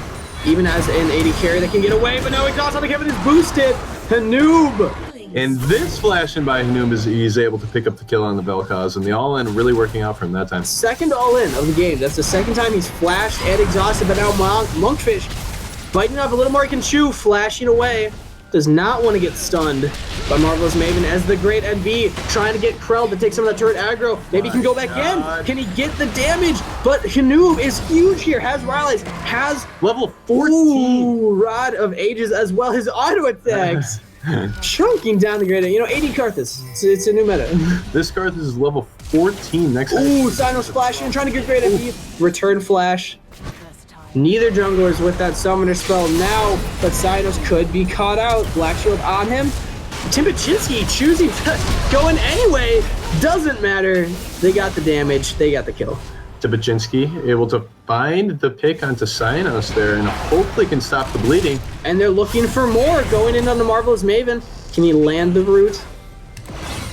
Choosing instead to fall back under turret. This is exactly what Gustavus needs. If they can get this middle turret, they're pressuring Hanoob away from where he wants to be. If he's still in mid lane, he's much further back in mid lane. That means that they can roam top, they can roam bot, they can make plays around the map. And it looks like Hanoob and Cray might be all they need to fend this off. Not going to be able to push it in enough, but good recovery here. Yeah, I like what Great NB is trying to do. He's been going into every single lane, pressuring every single player on the opposing team while still staying ahead in CS. This is really great play from him. We talked about how difficult he is to play from just a mechanical standpoint. And Gift, you know, he's a good jungler. Gifting blue. You know, it's what you're supposed to do. Absolutely. But definitely 100% kill participation as on the Lee Sin. Yeah, and a great stat line as that kind of more tanky defensive Lee Sin. He has Ninja Tabi, he has the Hex Drinker, granting some offensive stats, but mostly for that shield as Monkfish getting caught out a little bit. The perma slow from Hanoob. Does he have flash available? Gets caught out. And that's a very massive right now. 192 farm, 3-on-3 on the Karthus, highest level in the game. Absolutely. I mean, keeping with the participation as Ex-Soviet, but another kill going over to Synos now. First kill of the game rather, but Gustavus getting initiated on Timpachinski. Tank up enough as Chasing My Dream, just pecking down members of the Saints. And now that's a shutdown. Ex-Soviet going down, but Hanoob is here. He is defending his team. Can they pick up any more? It does not look like it. 1-for-2 trade. And we were talking about this Karthus pick in the pregame, whether we thought it was good, bad, we weren't really sure. And obviously Hanoob showing that he knows how to play it. Yeah. Multiple clutch ultimates as well as very aggressive play routine. He's not afraid to flash exhaust, get right up in the face of Kevin is boosted and just say, you know, I am the mid laner now. I am the mid laner. This is my lane. You have no turret. This is you leave. And now at a lane swap, Chasing My Dreams actually going in onto Krell, but I don't know if he can actually win that engage. And a second Mountain Drake goes over to the side of the Saints. This is not looking great for Gustavus here. It's going to have to be a delicate balance to get back into this game, especially with them picking up their second Mountain Drake. They're going to be able to push objectives much, much quicker. Behind 6,000 gold. Just at 23 minutes in. Yeah, behind a dragon. And two of the best late game dragons are over to the side of the Saints. We're only 24 minutes in, so we're not even close to the late game yet. But if they're really looking to keep pressuring, keep using Caitlyn to siege these turrets, they have the dragons that they want for it. Absolutely, they can continue to push these advantages that they have with the Mountain Drakes. And Gustavus is going to have to find a fight somewhere. Yeah, and think about how fast they can also pressure things like Baron. Pressure things like all the other dragons that will be spawning here. They have the double Mountain Drake, which means that they can really push anywhere on the map that they want. As Gustavus just gotta... Lots of damage here in the top. Riveting stuff. And Synos jumping in, jumping out, saying, "Hey, you know, just kidding, man. I don't want to fight." Nah, Not for me. Yeah, a lot of defensive abilities used from the side of Gustavus here as they're just trying to mitigate some of this bleeding. They don't want to lose these turrets. They don't want to lose this map pressure, but there's really nothing they can do about it. Yeah, having difficult to find a way back into this game. Looks like they're just going to try to be very patient, try to find something here. And Kevin is boosted, getting caught out. Krell is able to jump onto him. 1v3 exhaust is on Kevin, flashing away. But Kevin, can he tank the rest of the members? Monkfish getting caught out again, running to Chasing My Dreams. Timbachinski, there's 3 different fights happening at once. Ex-Soviet cleaning up the first kill as Sinos finally goes down. That's a 1-for-3 trade. And Saints coming ahead once again. But Chasing My Dreams is not done. He's going for Soviet. Can he get the damage? Soviet's jumping away as Krell taps in, says, hey, I got this, getting him barely onto the wall. That clip from the heroic charge, very well played from Krell, and now the great MB has to deal with 2 members of the Saints. He's gonna be going down. There's the Hex Drinker passive. Not enough. And an ace for the Saints. Bad goes to worse there for Gustavus here, and looks like they're going to continue to pressure his mid lane, possibly get an inhibitor. Yeah, this looks like it is absolutely just breaking the map open for the side of the Saints. They can get this turret, probably get the inhib, but they're opting to back off, actually. Yeah. Looking to maybe clear some of this jungle. Going to play it safe as 3 members of the opposing team are up. Yeah, they probably didn't want that 3v3. No. No. Yeah. Can't do it. I mean, come on. They could have had it, obviously. They got Hanoob with them. And Hanoob does not have his ultimate up, so they might be waiting for that. They seem to be playing their team fights around that Karthus Requiem. It's really good to turn the fights in their favor. It kind of comes out of nowhere, just a lot of damage. Even if they are able to pick up a kill on the Karthus, he can do a lot of damage in those fights. Absolutely, and with all this pressure that they've been getting from the Karthus. Meanwhile, ex-Soviet's getting massive here on the Caitlyn. 6, 1, and 5. Already has 3 completed items as well as the Last Whisper. While Chasing My Dream opting to go more of the offensive build, he has Trinity Force as opposed to Iceborne Gauntlet, so he can't even tank up a lot of that damage coming in from ex-Soviet with the armor that would be there with the Iceborne. Yeah, Iceborne, a little bit more of a utility build, gathering some armor as well as a little bit of CC. And the support solo pushing off Gustavus from their own blue buff, but now the rest of the team is there. They're looking to pressure the Baron Pit. They're in position. Hanoob, not that far away. They got to push out top first, though. And let's see how Gustavus can try to get back into this game. Now 10,000 gold behind just at 27 minutes. Going to be very difficult for them to find their fight. And we're seeing it show up a lot in this top lane. I mean, Krell being 50 CS ahead, has 3 kills, has a full item on top of Timbachinski. So Maokai not really able to tank up as much as he can. Now we're seeing that here as he gets bursted down by Sinos. TP coming in on the back line, Chasing My Dream, getting exhausted. But Timbachinski goes forward rather than back, goes down. In the meantime, Hanoob, again, a kill for them, but great NB pays the price for that kill. It is a 1-for-3. Or 1-for-3 there. All 3 going to Sinos. And the jungle Camille coming up big there. Chasing My Dream cannot get away as ex-Soviet. And cleaning with that up. 2 Mountain Drakes, they could be really looking to pressure this base here. Yeah, they got to get the inhib, and then they got to be going straight for that Baron. Looks like they do have both ex-Soviet and Marvelous Maven in the top lane trying to pressure that tier 1 outer turret. And it looks like the rest of the team is just going to rotate up there. They want to get the turret over Baron. I think it's a smart play. Most of the members of Gustavus are up now. And let's see if they want to keep pressuring this top lane. Looks like they're going to back off, play it safe. Yeah, but they got a lot for that play. They were able to clean up the team fight, and they had lanes pushed to get the objectives. Bot lane pushed into their own turret, but overall the Saints are doing a really good job controlling the map. Absolutely, they had an advantage early. Ooh, the Marvel's maybe getting caught out. Blackfield is on him. He's gonna great NB get in there as Keeper's Verdict actually saving the great NB's life. Really well played there. Kevin is boosted, is exhausted. Hanoob's ultimate Requiem is there. As Kevin is boosted, living up to the name. Not long. Caught out in the jungle. Not much he could do there, though. I mean, he was trying to get the damage onto Cynos, trying to chase down. He thought his team was behind him, but Great MB just got bursted down so quickly. And the whole time, Hanub's just soloing the third Mountain Dragon. Going to be able to push these objectives even farther. And Monkfish, the support, struggling to clear these waves. He got it. Doing his best to get these supers. They have Karma Maokai. Maybe not the strongest pushing one. And this game is going horribly for Gustavus. I don't know what they could do to get back into this. They're so far behind in gold, so far behind in map pressure.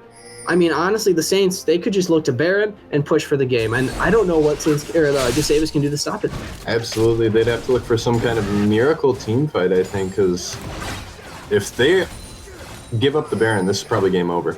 Yeah, and ex-Soviet, almost full build here on Caitlyn. That is absolutely terrifying on the side of Gustavus. And here is the Baron attempt. The Great MB is topside. Can he pull off the Miracle Seal to save the game? As Timachinski is trying to take up damage, but he does not have the armor he needs to deal with ex-Soviet. And Baron secured for the side of the Saints. Flash from Timachinski, but Sino says no! Timachinski is able to jump away, but is it enough? Ex-Soviet. So much damage. Unstoppable on the Caitlyn, and Lee Sin looks like he's not long for this world either. Can the Apollo get on? Has Flash, is able to jump in there as Ace in the hole bursts him down even more. This is looking really good for the Saints. They can maybe close out this game right here and right now. They're going in on the Monkfish. Inspires away, playing defensive, and Marvel's Maven actually forced to use that Zonias as Kevin is boosted. Not afraid of the enemy team. The ultimate comes in. Can he pick up anything for it as ex-Soviet now caught out, and the Great NP kicking it back into the team. That's a kill down. Almost picking a Monkfish in the meantime, but Kevin is boosted. 1-for-1 trade as Hanoob makes it a 2-for-1, not giving Gustavus any quarter. 1v2, Karthus versus Ezreal. Can he get it? Oh! Shut down to Chasing My Dream. Well played by Chasing My Dream. They're able to kite it out, able to stay alive, and taking this large Karthus out of the next 46 seconds of this game. And I was questioning the decision to go damage instead of the tankier build with Iceborne Gauntlet, but Chasing My Dream really showing up big with his build. He's doing the damage he needs to. He's poking where he needs to. And now he's got Bork. I mean, he's really going to be able to kind of juke around Cynos now. I think that was the biggest issue, was what if Camille jumps onto the Ezreal? Well, hey, now he can slow her, he can speed up his own movement speed, and he can just kind of jump around. Absolutely. And let's see, they still have Baron buff on. Let's see where they want to pressure. Looks like it's in the bot lane, trying to bleed out Gustavus here. Yeah, and I mean, if this was for Fantasy LCS, you got to have Marvelous Maven on your team. 0-1-17 on the Morgana, showing up huge in this game. Using the Black Shield where he needs to, not being afraid to be aggressive either. Multiple times he's been able to flash in, get the ultimate off on the multiple members of Gustavus. So I think he's showing up huge into this fight, as well as so many other members. I mean, ex-Soviet, Nub, really showing their dominance over the side of Gustavus, but the game's not over. Gustavus still have a chance. Game's not over. They just gotta play it safe. Have to play very safe right now with the Baron buff staring them down, as well as a 12k gold lead. And Timachinski trying to do a 1v1 against Krell. Might not even get it under his own turret. Krell does not seem to mind, says that tickles a little bit. Poppy taking 0 damage. And he goes back in. Timachinski with no mana. Krell, the fourth. Absolutely undeterred by that turret. But now here, Hanoob aggressively flashing in, getting the distortion away from Chasing My Dream as Thanos jumps in onto Monkfish, flash away, Ace in the hole. Is tanked up by Kevin is boosted, but that means that he has less health. And he needs to keep his team alive, get the damage out. And this is looking really bad for the side of Gustavus. They have one Nexus turret left. Nothing else in their base save for one middle inhib. They gotta do something here. Great MB going down on Hanoob as the Zonies comes out. He's safe for right now, but Chasing My Dream gets the kill. Krell jumping onto the backline. Hanoob still using Requiem. Marvelous Maven going down as well, but flashing away defensively. Cynos cleaning up. Can Chasing My Dream do it? He's in the 1v1, but ooh, lands on the trap. Feels bad, man. As the rest of the Saints just look to clean up this base. Saints looking to end the game here. Let's see. If Monkfish getting hit into the wall, heroic charge, and Extoviat cleaning up that kill. This has got to be it for Gustavus. They gave it their all. They tried to come back, and they did not give up.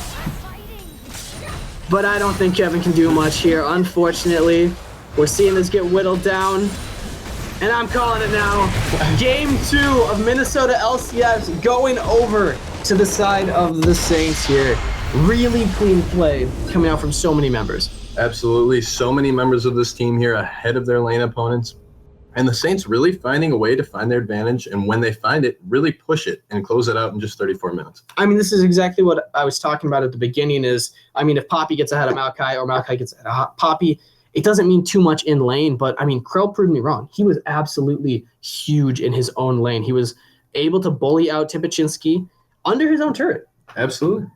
And just, I mean, hands down, clearing up that top lane, making it almost impossible for Tipachinski to help out the team at all. He was so far behind in CS and kill participation. So, I mean, Krell doing fantastic top lane. And Synos, I mean, Camille Jungle, maybe it works. Maybe it works. Seems like that champion can play anywhere. Yeah, but great game to watch, great game to cast. Excited to get into the next one. However, we got to get going here. We don't want to go too far over time. So next up, we have Winona versus the University of Minnesota Duluth Chicken Chasers. So we're going to take a quick 5-minute break here, and we will get right back into that.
All right, welcome back to the Minnesota LCS stream. This is Game 3, and we are hopping into Champion Select soon.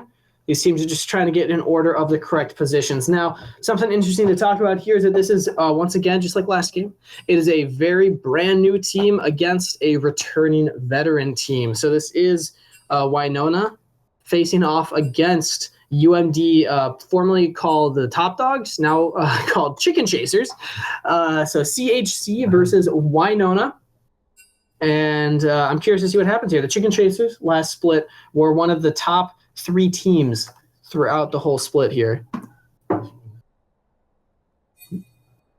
Okay, and so we are going to be talking about some of what we saw in the past games, along of what we want to see in this coming game here. So from the returning team, the veterans, we already know that they work very well together. Cucurino having one of the best KDAs out of the entire split last fall. So I'm excited to see him returning. But we have some new additions to the team with Sex Kittens, or 5X Kittens. Sex Kitten. Not sure what that means. I'm innocent of innocent ears. And then we also have League of Legends. In the mid lane. That name? That's going to be a fun one to talk about. So two new players here. We're seeing they're pretty high elo though. I'm curious to see what they can bring in. Yeah, diamond players. And now looking at the side of Winona again, just talking about how this is universities playing against other universities. Your rank does, I think, have a lot to do with how you play as a team. So Winona having slightly lower elo players, as it were. I'm wondering how they're going to rotate around the map, how they're going to pressure objectives, and also how they're going to do in lane against some of these diamond players, some of these platinum players. Yeah, UMD-CHC, as we said before, played very well all through last split. And Winona, just being new to the scene, curious to see how they will play on the stage. Yeah, definitely excitement, though. I think excited is the best word. I'm happy that they're coming back. I'm ready to watch them play, but I'm also ready to see what this new team can bring to the table and maybe do an upset here. Say, hey, even though you finished top 3 last split, this is our split. Winona's here to stay. Yeah. Really pressure UMD. And now let's talk a little bit about what we saw in the past games. So we've already had 2, both of which kind of picked up around the middle of the games. Slower starts, Absolutely. but then really ramping up. Yeah, both games, very slow start. Seems like players are a little bit nervous, a little bit tentative to really get into the action. But honestly, what we've seen so far, we've seen teams with advantages be able to press their advantages. Yeah. Be able to close out games. And I really want to see some more of the objective controlling. We only saw one Baron team fight in the past 2 games, and only one Rift Herald picked up. So one of the games, neither team opted for that. So I'm curious to see how they emphasize that out of this game. But now we're into picking bans. Camille immediately taken off the table. And no surprise here, like we said, Camille being able to be played in the top lane, the support, and apparently jungle, as we saw in the last game. So True. And I'm curious why first pick. Oftentimes when you're starting red side, it's not too bad to leave it up and maybe see if the other team doesn't ban it, you can just first pick it. But I guess they're giving respect to it, saying, we'd rather just not have to deal with it at all. And maybe possibly, we don't know, but maybe showing that Aachen ball here. And that is a failed lock-in for ban. What does that mean? It might be a disconnect. His client. All right, so we have a crashed client, unfortunately. But once they load back in, we'll be able to have the exact same ban. So far, it's just the Camille. So not too much was given away, but as the tournament rules state, once we get back into this game, bans have to remain the same. Any picks would have to remain the same. And the chicken chasers will get one more chance to be able to load back into those. And as you said, oftentimes from the blue side, teams electing to ban more power picks, at least in the pros, and showing that Winona banning away the Camille right away, maybe showing that Aachen can't play this champion, but maybe they just want to get rid of it because it's just too powerful. Yeah. They could flex pick it. Absolutely. Throw a jungle, throw a support, flare anywhere, 80 carry. Anything.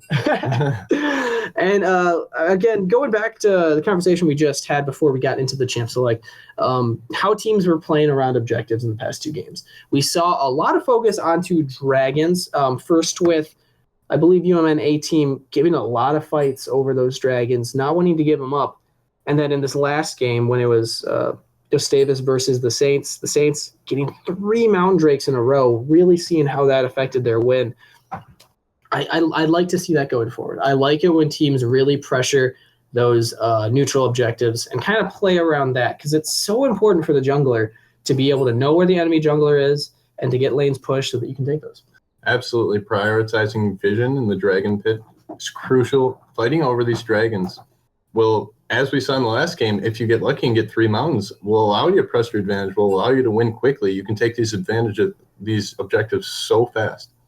Yeah, and as of last game, there wasn't the Rift Herald picked up there. Kind of made more sense. They had the Poppy and the Maokai against each other, but maybe we'll see some more of the carry top laners like we did in game 1, where Rift Herald is really, really strong. Although in that game, they still opted to give it to the Vi. They gave it to their jungler. Interesting choice, giving it to the Vi there. And the Rift Herald, really an interesting objective. Not always going for it, by not always tried to get by teams and get teams don't always opt to invest in it. It takes a while to get, and it takes a while to get. Does a lot of damage. Kind of hard to take, as we saw. The team that did get Rift Herald had all 5 there. Typically the choice is you take Rift Herald if you see the entire enemy team elsewhere on the map, or if you just get a pick or like get 2 kills, something like that. Yeah. But then there's always other choices. You could always instead opt to push a turret, opt to empty the enemy jungle.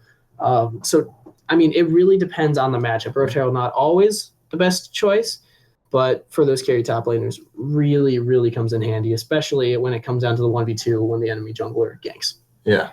Curious to see how all these teams are going to value the Rift Herald buff. Maybe some will value it more or less. And we see 2 more players, unranked as of right now. Come on, guys. Don't be like G2. Vacations aren't a thing. Come on. We need all the practice we can get. But it looks like we might be loading in here soon. There's a lot of R's in the chat. Quincy Adams is ready. He is absolutely ready to go.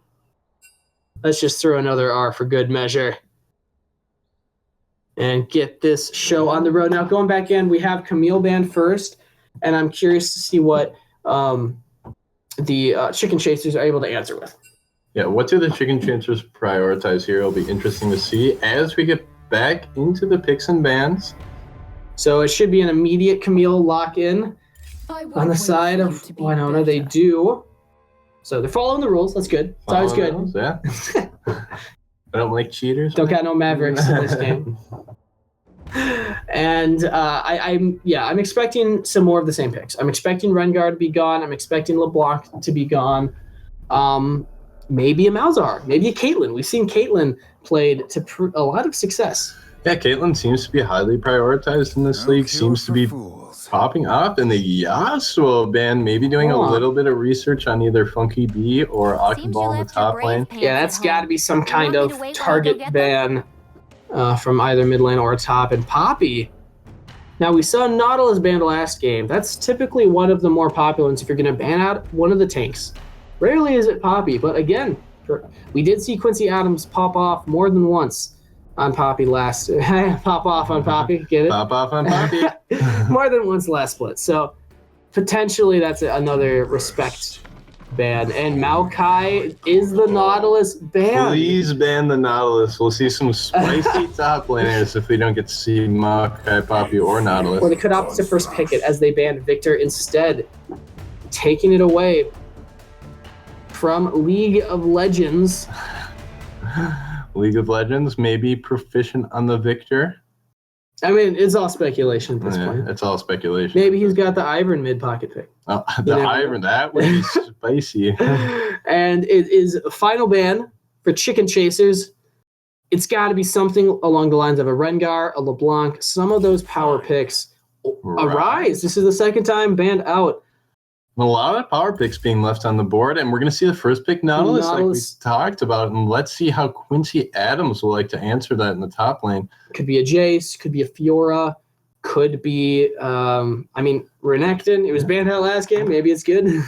Maybe. The 3 best tanks in the meta currently either banned out being picked, so Quincy Adams is going to be forced onto probably one of the more carry top laners, like you said, Jace or Fiora. But there is the Malphite choice as well. Ezreal's locked in for 80 carry, presumably.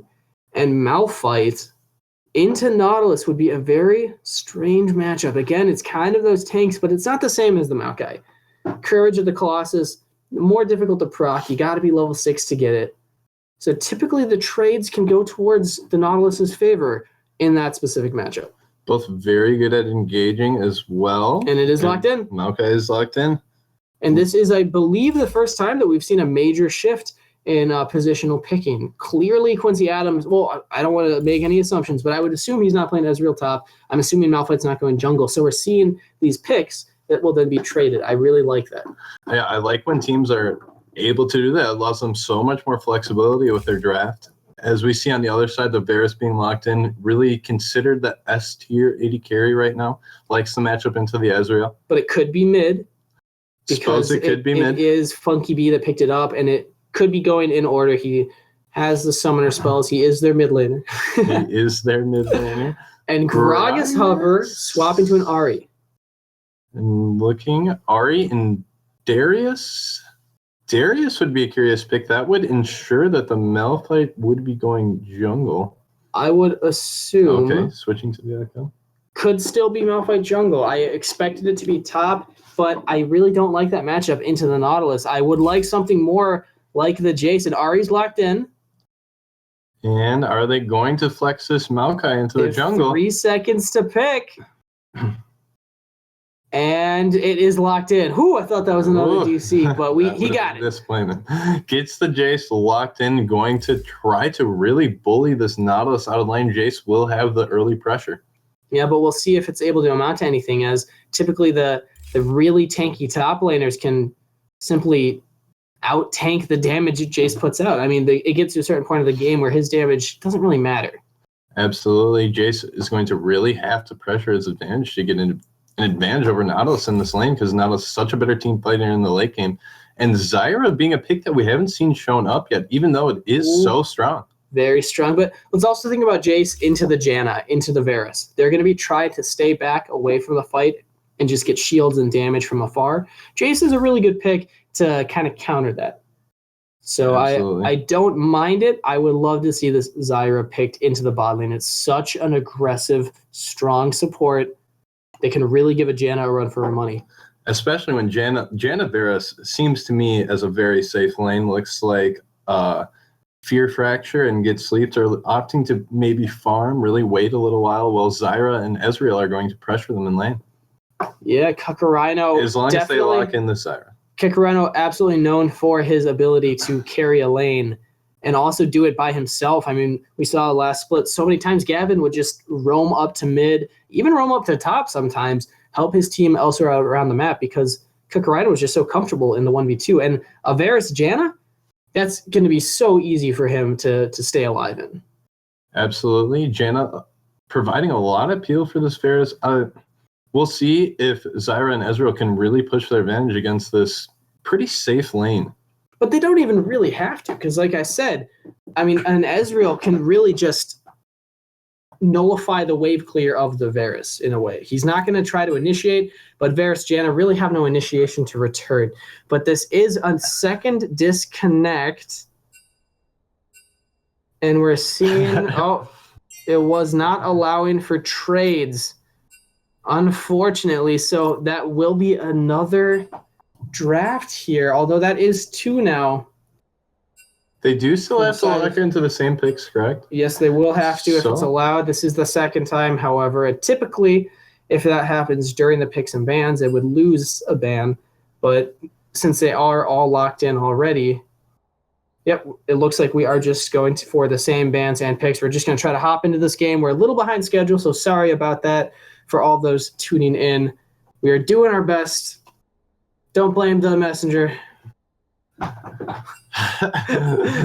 blame UMD. We can talk a little bit more about the drafts, however. I talked about how the bot lane Varus and Janna don't really have an initiation. Maybe level 6 they could. If Janna really wants to get aggressive, flash in ult off of Varus's ult, if it comes down to the 2v1. But what they do have is the Vi. The Vi can roam down bot and really try to turn that fight around. That's a lot of CC once Varus hits that level 6. So I'm expecting Peter to really focus a lot on the bottom side, because otherwise they're just going to have 2 members against 1. And that Malphite on the opposing side was locked in jungle, correct?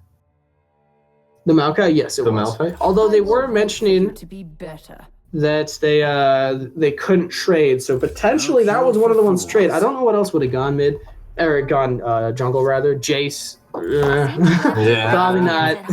Yeah, so I am curious to see, assuming that this is Malphite jungle, how that works out due to the fact that it's not a very common pick jungle and we haven't seen it very much. Definitely not, but it still has the engage potential. Insane engage potential from the Malphite, especially once he hits 6. Yeah, I mean, there's not that much he can do in a lane unless his laner is pushed into their own turret. It's kind of difficult for him to be able to get on. He has the slow, but not much more in his kit. But yeah, past level 6, he's going to have a lot of area he can go, especially on that bot lane. We mentioned, I mentioned rather, Gavin can roam the map. He can really help out because Kakarina is going to have an easy lane to 1v2 against. But I mean, if Sex Kittens heads bot lane, that's so much damage and so much CC that they can pound in onto a fairly immobile bot lane.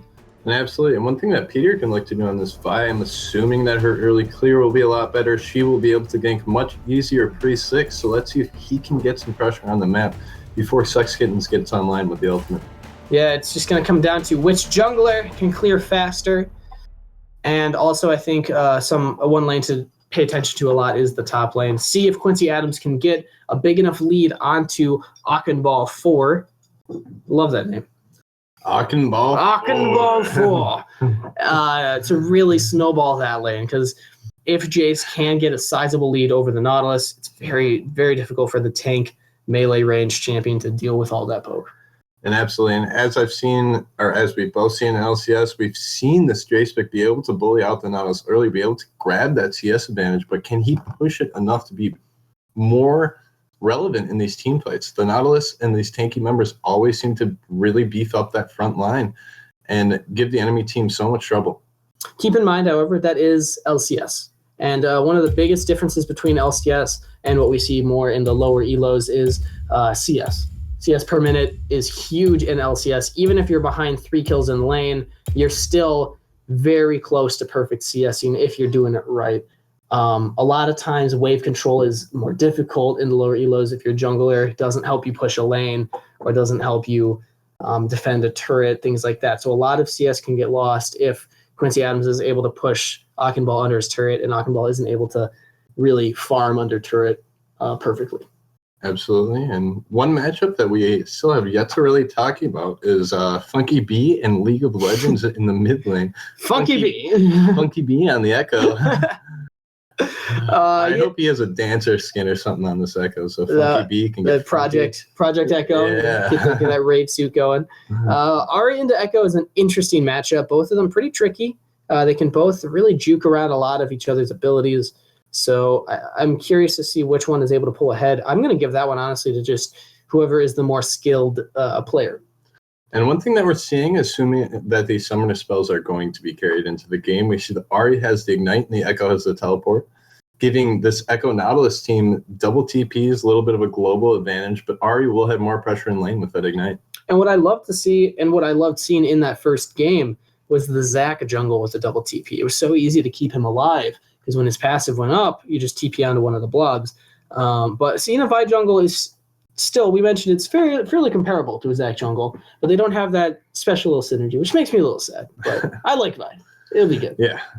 Vi very strong right now. And adding to that global pressure comment you mentioned of the double teleport, I would like to see some more of that focus around the Dragon Pit again. We saw it from UMN A team. We saw it from the Saints. Now I'd like to see it from Winona here, as they do have the global map pressure, as well as they will most likely be in the 2v1 lane, hopefully pushing Kakarino up into his own turret, as Gavin, I would assume, roams around lane. But maybe not. Maybe Gavin's just choosing, hey, we can just bully them out in our own lane, push them to turret, and take drag.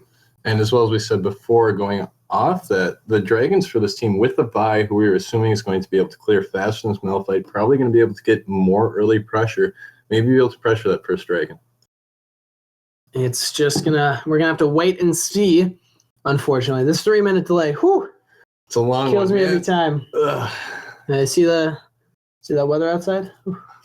Damn, man. But getting into this next game, I can't stress enough of how this is a returning team that has played with each other. Yes, they have 2 new players, but a lot of these players know each other so well. They already played a full split together, so that's going to be, I think, the biggest thing to watch is their coordination, how the team plays together, because Winona, they're a fresh team. I don't know how long they've been playing together as players. I would assume a couple weeks at most.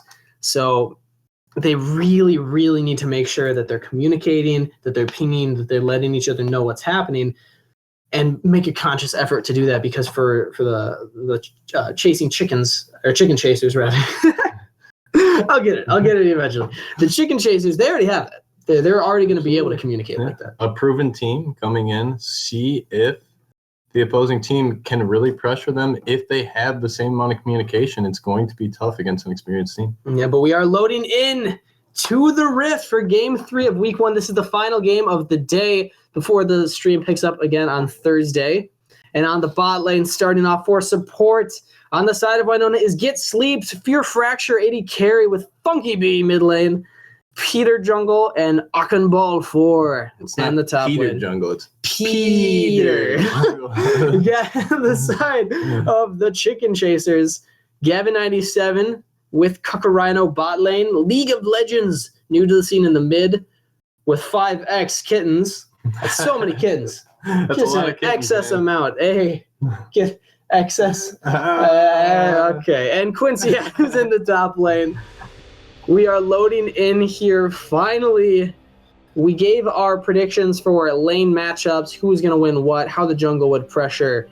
But who do you think had the overall better team draft? I personally like this double TP comp with the Vi going to hopefully get some early pressure, and hopefully they can really push their advantages with this double TP, try to get maybe a 5v2 situation. I agree that they have a lot of combos that they can pull off, but I'm going to have to actually give it to the side of the Chicken Chasers, given the fact that I know that Quincy Adams has shown what he can do on Jace before. Kakarino was a monster on Ezreal last split, going for the first 3 weeks without a single death. And then Gavin97, really proficient on the carry supports. Brand was his go-to last split. Now he's picking up Zyra. So just knowing how these guys like to play, I got to give it to them. They have the perfect picks that they like to play. And I think they're all on comfort picks, honestly. Absolutely. And Zyra, surprisingly enough, a pick that we haven't really seen that is so dominant in lane. And let's see how Gavin97 plays on this champion. Looks like they could be setting up for the early cheese. Could be Kakarino trying to bait out anybody in that bush. There are no wards on it. He will say Peter, but Peter gets away. That's going to be Peter being very safe. And it looks like not much is going to happen in this middle or early game. Nothing. Middle of the early game. The middle of the early game. First minute. 1 minute. As all lanes seem to be just going to their respective jungle camps to help with that leash. And now we are seeing Peter start on the bot side. Going to be picking up that red buff first. Absolutely. And as well as the Malphite going to pick up the blue buff, both getting slightly better leashes from the bot lane here. I like Malphite on blue buff. I'm curious about Vi on the red buff. I know that the game or the leash is just stronger overall when you have the two players, and that the red buff can really help if he goes top. I'm curious if Peter is going to try to gank top, because it is a fairly squishy top laner in the early game. Quincy Adams playing Jace. He's not that tank. So if Peter can roam top, maybe he can get something for that. Absolutely. And Peter looking to not go for the red buff into the blue buff, clearing the blue side after.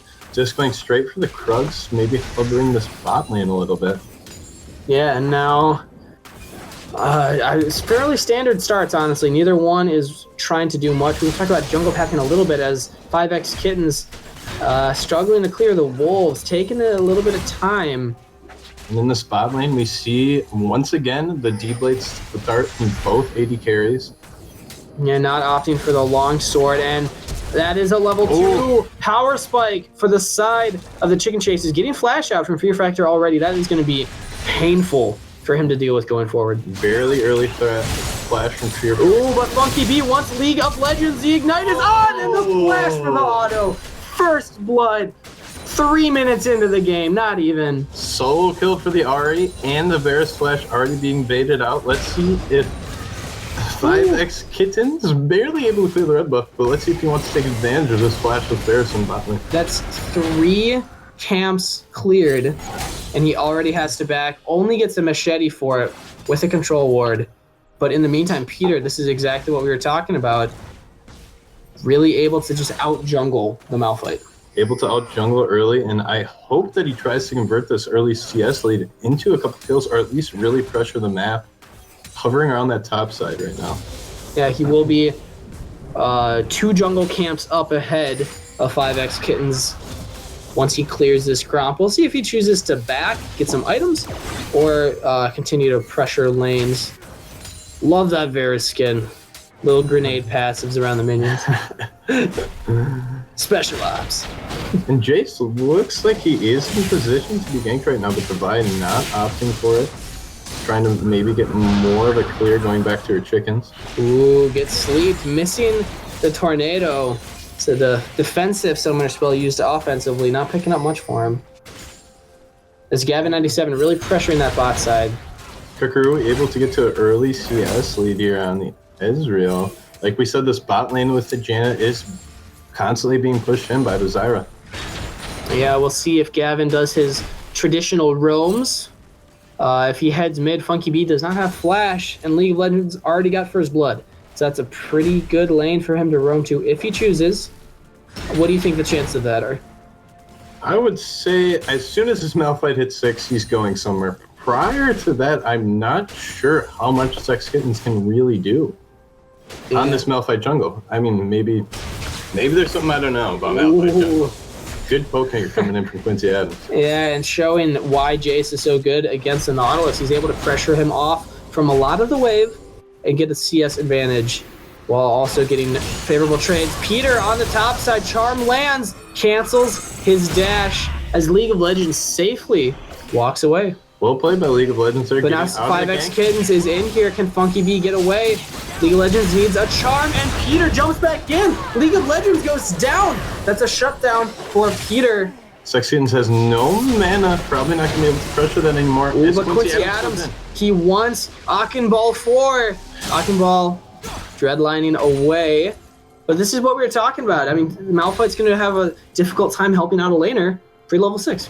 Absolutely, and the Vi really showing that she can and picking up a kill onto League of Legends here in the mid lane. Yeah, a little behind in CS as of now from 5X Kittens, but that kill is really going to help, especially coming back into the game with a half-completed jungler item. Stalker's Blade, really good over just the Machete and Talisman.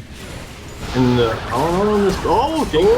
Peter onto Kakarino. All summoners are available. They might choose to fight. Get Sleep is a little too far forward. He does not have the team there with him, getting chunked down. Kucker and Gavin97 playing that very well, getting out of the gank with all their summoners and really winning the trade after. Yeah, really good play. Really good play from them. They were confident. They knew they had all sums up, and they knew Fear Fracture didn't have flash, so there's no really danger of him flashing in and joining the fight. They just wanted to take it easy and just say, you know, we'll waste Peter's time bot as 5X Kittens can back, get as many items, actually more items than Peter, and he's close to level 6 now. But Akinball 4 going in onto Quincy Adams, getting actually a favorable trade. Absolutely. Both are level 6 here. We'll see what is able to happen from that on top, but now Fear Fracture really struggling to really trade with Kakarino. We didn't expect him to be able to. He's keeping up in CS though. Yeah, playing this well from behind, honestly. Fear Fracture unfortunately had to blow his flash early to get rid of the Zyra route, and now honestly playing pretty well from behind, keeping up in CS with Kakarino. Just very low in mana. I think that's gonna affect his wave clear ability going forward here. Curious to see what can happen with this lane. And who's going to get level 6 first? Because that can also have a big effect. If Gavin's able to get level 6 before it gets sleeped, and they also have 5X Kittens getting level 6, this is a huge gank potential on the bottom side. Peter coming in level 6 with the red buff looking for gank. Oh, can he get onto any of the members? Chooses not to. And a summoner spell flash burn from Gavin. So fairly decent gank. They are able to burn summoner spells. League of Legends trying to jump back under turret. Good rotation from Akinball 4. Not able to get anything for it, but now Peter's getting caught out by Sex Kittens as he duns in onto Fear Fracture. Has flash available. Not gonna work. Heal is burned. And that was very, very well played by 5X Kittens. He waited till he was level 6 and did exactly what a Malphite jungle needs to do. Yeah, exactly what you're saying. As soon as he hits 6, he needs to pressure these lanes with that ultimate. Very good ganking potential, and he pulled it off. Yeah, I expect to see him in every single lane as soon as he gets level 6. I mean, he's gonna want to go all in. That's really what this champ is designed for. Typically for the team fights, if you can get a knock up onto all members of the team, that's obviously ideal. Unstoppable force, really strong with initiation, but also good just to get a pick. Absolutely. And Quincy Adams continuing to pressure this top lane in, now with a almost 20 CS lead on the Nautilus. Yeah, and the Jace pick really showing up here yet again. Let's see if Akinball can do much about it. What do you think the mid laners need to be doing here? We see Funky B in League of Legends pretty even. League of Legends was able to pick up that first blood, so slightly ahead. But do they need to stay mid lane, keep farming it up, or do they need to start roaming around the map as we see Funky B actually TPing the lane? Yeah, we see Funky B TPing in the lane, so it seems as his choice is that he's going to settle down in this mid lane, try to carve out his advantage there, due to the fact that now he loses a lot of his global pressure when his TP's down. He will get blue buff for the effort, however. It's really going to help in the matchup against the RA. We'll see. 5X Kittens is nice enough once theirs is up. It's going to be a while. Could be a while. And now we're seeing League of Legends in the mid lane getting a small CS lead over Funky B. Not much. And again, another game that's starting slow. This happened with the last two as well. Not much action in the initial minutes of the game, but it really picked up towards the end. And I'm expecting to see that coming through here, especially with the top lane. Once Quincy Adams can get enough of a lead over Achenball, should be able to snowball that lane and hopefully look to help out other lanes as well. Absolutely. Only a 600k or a 600 cold lead. Only 600k. Yeah, it's casual. Really no large advantage being carved out. The red buff actually being gifted over the Jace, though. Yeah, it's going to help out that matchup top a lot, but there is still one objective yet to be focused on. That's Dragon, since both of these bot lanes have really just been pushed constantly against each other, with unfortunately the side of Winona coming out a little behind because of the gank. We'll see which team is able to pressure that drag first. And it appears that Sex Kitten... Ooh, okay. Fear Fracture going all in onto Gavin, and the ultimate comes down from Peter. Exhaust onto Kakarino. I don't know if the team is there to follow up, as Summoner Spells are still available. Get Sleep actually getting killed as Sex Kittens is engaging on the top lane against Akabal. Flashes away, not going to save his own life. Kakarino evening the trade on the bot side and gets sleeped. Really questionable play. He didn't have the team to back him up. He was just a little too far forward. And great response there from Sex Kittens. And now League of Legends pops the ultimate going in onto Fear Fracture, lands the charm. Can he get Peter as well as the 2v2? Kakarino getting bursted down. He has heal, does not even get to burn it, as now League of Legends forced to flash away. Also burn Ignite. The Summoner Spells trade, but Funky B is not ready to let the beat drop. Going onto League of Legends, does the snare land? Oh! And that's the kill for Funky B. Is he going to be able to get out? Keeping it fresh. Not enough damage. Well played by Funky B. Knows he has the damage to go back in there. He picks up the kill on the Kakarina. League of Legends. Yeah, what do you think allowed them to make that kind of play there? It seemed like it was going in the favor of the Chicken Chasers. Ooh. Well, they saw Sex Kittens first making the great reactive play going top once he sees that by his bottom. And then after that, once we see that Sex Kittens is top, Echo now knows that he can go back in. Yeah, I mean, I like the map presence and like the paying attention to the map. Clearly, Quincy Adams knew as soon as you said, like, Peter with bot lane, he can go in. Sex Kittens was top. He went in as well, which allowed an even trade across the board for kills. But, I mean, slight advantage, I guess you could say, to the side of the Chicken Chasers, since they do have about a 600 gold lead, but that's really not that much 12 minutes into a game. Winona playing pretty well for being a new team here so far. Giving Chicken Chasers a little run for their money so far, only 13 minutes into the game. I think that the biggest lane that's going to affect this game going into the mid game is going to be this top. If Quincy Adams can continue to push Achenball 4 into his turret, he's going to lose the turret eventually. He can't keep it forever, and Peter can't just keep roaming top all the time. Absolutely, and Peter, as we said, is carving. Okay. Ooh, Fear Fracture getting engaged upon. Pops the flash. Pops the Chains of Corruption. Can they get Kakarino? Can they keep him alive? Oh, flash in from Gavin, but does not land it. And ultimate from Kakarino. Juked away. Fear Fracture survives as Peter now going on to League of Legends in the mid lane. Funky B making the roams, making it happen for the team. As Achenball, again, losing these trades top lane, he's struggling. He needs help from his jungler, who continues to put pressure bot. And let's see if Achenball being on the Nautilus can really pressure these team fights. Yeah, Nautilus should be able to do this more than the Jace, however, as Jace carved up enough of an advantage here that he will be more relevant. And still, Dragon has not been taken, but this bottom turret might fall at the same time as top turret. That is first turret blood to Quincy Adams, who's now just going to all in under Achenball 4. He's too far forward. Flash in, and that's the kill. Well played by Quincy Adams, showing that this Jace pick can play into these tanks. Picks up the 650 solo gold on the first hour, and now they're able to pick up the Mountain Drake as well. And also gets the gold for the kill. Yeah. I mean, he's going to be absolutely shredding apart this Nautilus in the top lane. what can Winona do to kind of help stop that? Oh, maybe steal a dragon for starters as Funky B picks up a kill, picks up the dragon, carrying the team on his back. Funky B going ham there. Now 1-1 on this Echo, pretty large, picks up the dragon as well as a kill. Very well played. Smite not even coming out from 5X Kittens. Didn't even get a chance. Echo, too much burst damage, man. And Funky B, let's not forget. Funky B. You can't mess with the B. Can't mess with the funk. And talking about onto these matchups again, we're seeing a big gold lead swinging into the favor of Chicken Chasers, even though they were able to pick up the dragon. Winona falling behind in CS, falling behind in solo kills in the turrets. They've lost 2 now. How are they going to pick one up? Looks like they're starting to try to pressure this mid lane. We know that's where League of Legends will want to pressure. The only outer tower left standing there is the mid tower.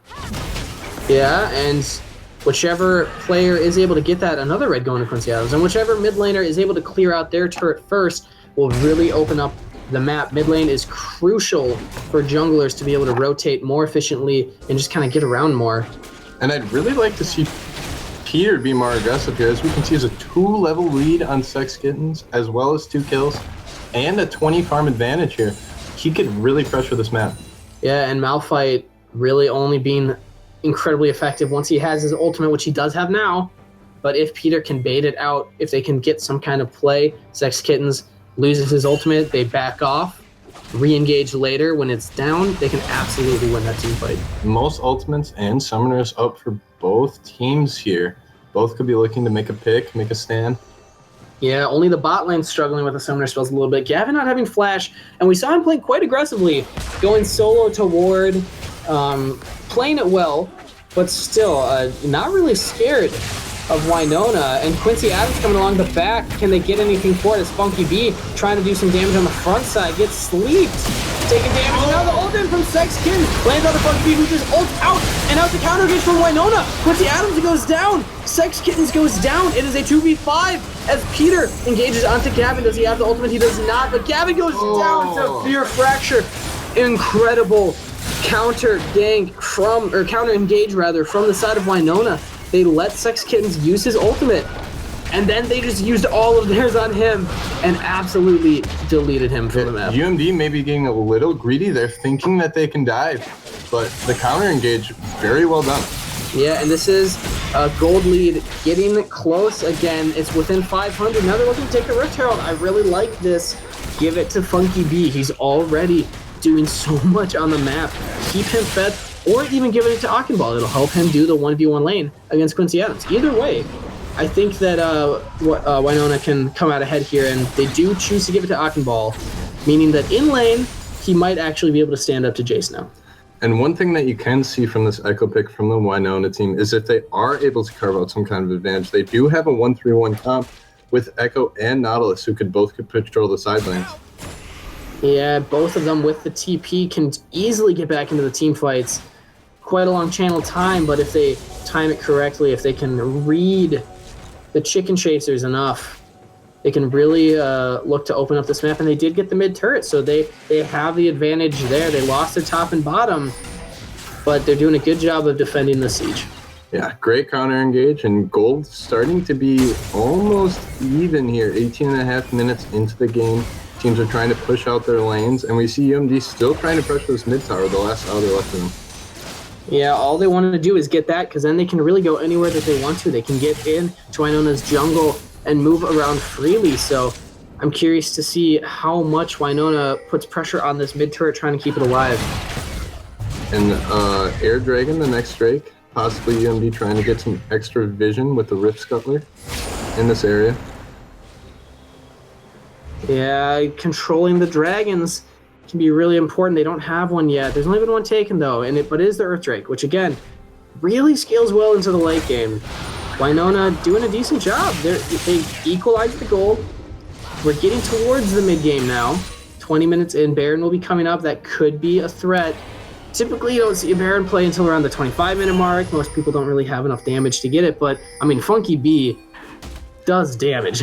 Funky B will be doing damage on this Echo. First item, Proto Belt.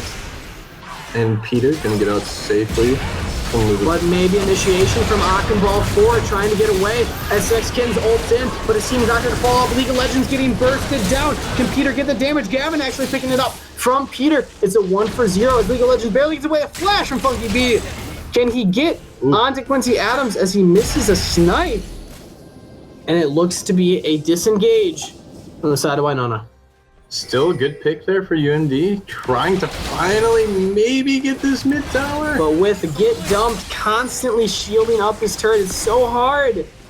And now we're seeing the Sexkins on the Malphite. Just can't really do much, but Get Sleep going a little too far forward as Funky B says, well, I'll just do the 1v2. Oh. And now ulting back in. Can he get much for it? Clears the wave. They might just... Protobolt's away. Quincy Adams, the Jen ultimate, knocks him from Funky B as Ball 4 TP's in. He's back up. Can he get Sex Kittens without the ultimate? Decides to back off. And they disengage again. Don't get much for the TP, however, may have saved that tower as long as they can continue to stop the siege. You're looking to get on Quincy Adams? Quincy Adams very low on mana. He's going to have to back off. But this is mid-turret going down. This is a huge moment for the side of the Chicken Chasers. They can really just kind of walk anywhere they want to now. They have so much control over the Dragon Pit and the Baron Pit. Yeah, Chicken Chasers bouncing back after the little stumble they had on the dive under mid-tower. Getting a pick and picking out the mid lane tower. Yeah, getting the gold lead back in their favor. They don't want to give it up. They say, hey, we gave you that one. But not again. It's our game. It's our game, guys. And the dragon is started up. Wind Drake. What do you think Wind Drake can do to help them secure their lead here? Obviously, continue. It will allow them to pressure the map much quicker than they would before. This Malphite can now get around. Use his ultimate even more on these lanes. We do see him being very underleveled to Peter. Yeah, it does not have unstoppable force up right now, but in about a couple seconds, he'll have it. He can go back into a lane. There it is. Ball trying to get this top turret, but he doesn't take it fast. Looks like they may be collapsing him. Yeah, he is. He's backing off, but he does not have a turret to fall back to, and none of his teammates are going to answer. Funky B has teleport. Does he go up to help Charm Land from League of Legends? Ball does not have much magic resist. He's taking a lot of damage. Gavin 97 out of no TP coming in from Funky B, but gets sleeped. Able to keep him alive with a shield and a defensive flash. Ball, tanky enough to get out of that one alive. Well played. However, they do get his flash. Will not have that for the next engage. Yeah, it's really good to be able to flash hook onto the squishies, get League of Legends, get Gavin, even get Quincy Adams. But without that flash, it's going to be a little easier for them to play around that. Absolutely. And UMD looking to maybe back and spend some of that gold. Peter doesn't want them to, though. Peter taking a lot of damage, trying to control vision. It's the plant. Yeah, was it worth? Got a blind walking into that. That's the type of play that typically we don't see in these tournaments. There was no ward there. He could have walked over with Get Sleeped. Could have walked over with Fear Fracture, who still has his wards, and try to get a ward in there first. But he pays the price, has to back, which allows them to open up more of this mid lane. Yeah, both teams looking to kind of reset here, continue to plug down this mid lane. And Chicken Chasers really putting the pressure on. And I think we're going to have to see Funky B really continue to go off for Winona to have a chance here. He's the most fed member of their team. Yeah, and we're getting into 25-minute range, nearing on 24. People are getting their items, they're getting powerful, and the death timers are just getting longer. If they can get a pick or two, this could be a Baron play for either team. Absolutely. Still very close at gold. 24 minutes in, just a 1k difference here. Virtually even. Yeah, and again, continuing to push in mid. I would like to maybe see one person in a separate lane. Winona is able to push out their top and bottom waves. That's a lot of CS that is being lost to the Chicken Chasers. Look at this top lane tower right now, being pushed in just by the minions as they continue to press. Yeah, now Funky B jumping in on the cut. The rider can get the damage. Peter goes in. That's one kill and a flash away from Funky B. Quincy Adams exhausted, goes down to Fear Fracture after 2 for 0, and the charge does not land as Sex Kittens goes down as well. Ooh, the dredge line barely missing from Ball. But this is what I said. They make 2 picks, 3 picks actually, and they go for Baron.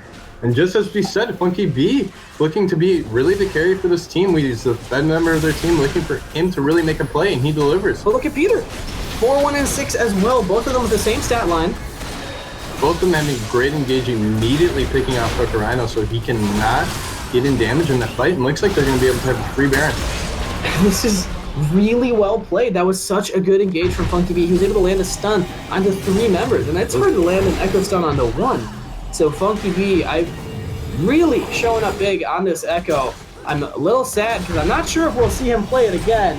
This could be looking very proficient on the champion. This could be a signal that it needs to be banned, although it could just be the matchup against the Ahri, as well as the lack of jungle pressure coming in from 5x Kittens. We mentioned Malphite didn't really do much unless he has the ultimate, so it's very easy for Funky B to stay solo 1v1 against League of Legends, and his jungler can gank much more often.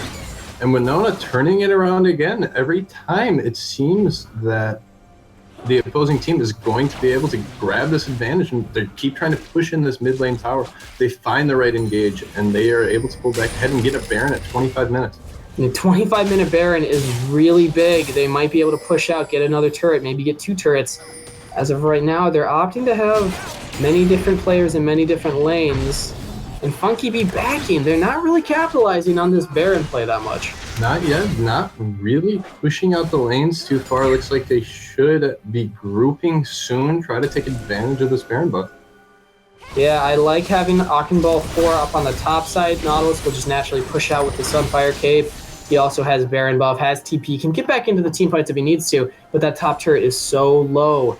He just needs to push 1 wave into it and it'll go down. Should be able to pick up this top tower. I'd like to see Funky B go bot, maybe try to push out that more. But instead they engage onto Quincy Adams, who gets immediately bursted down.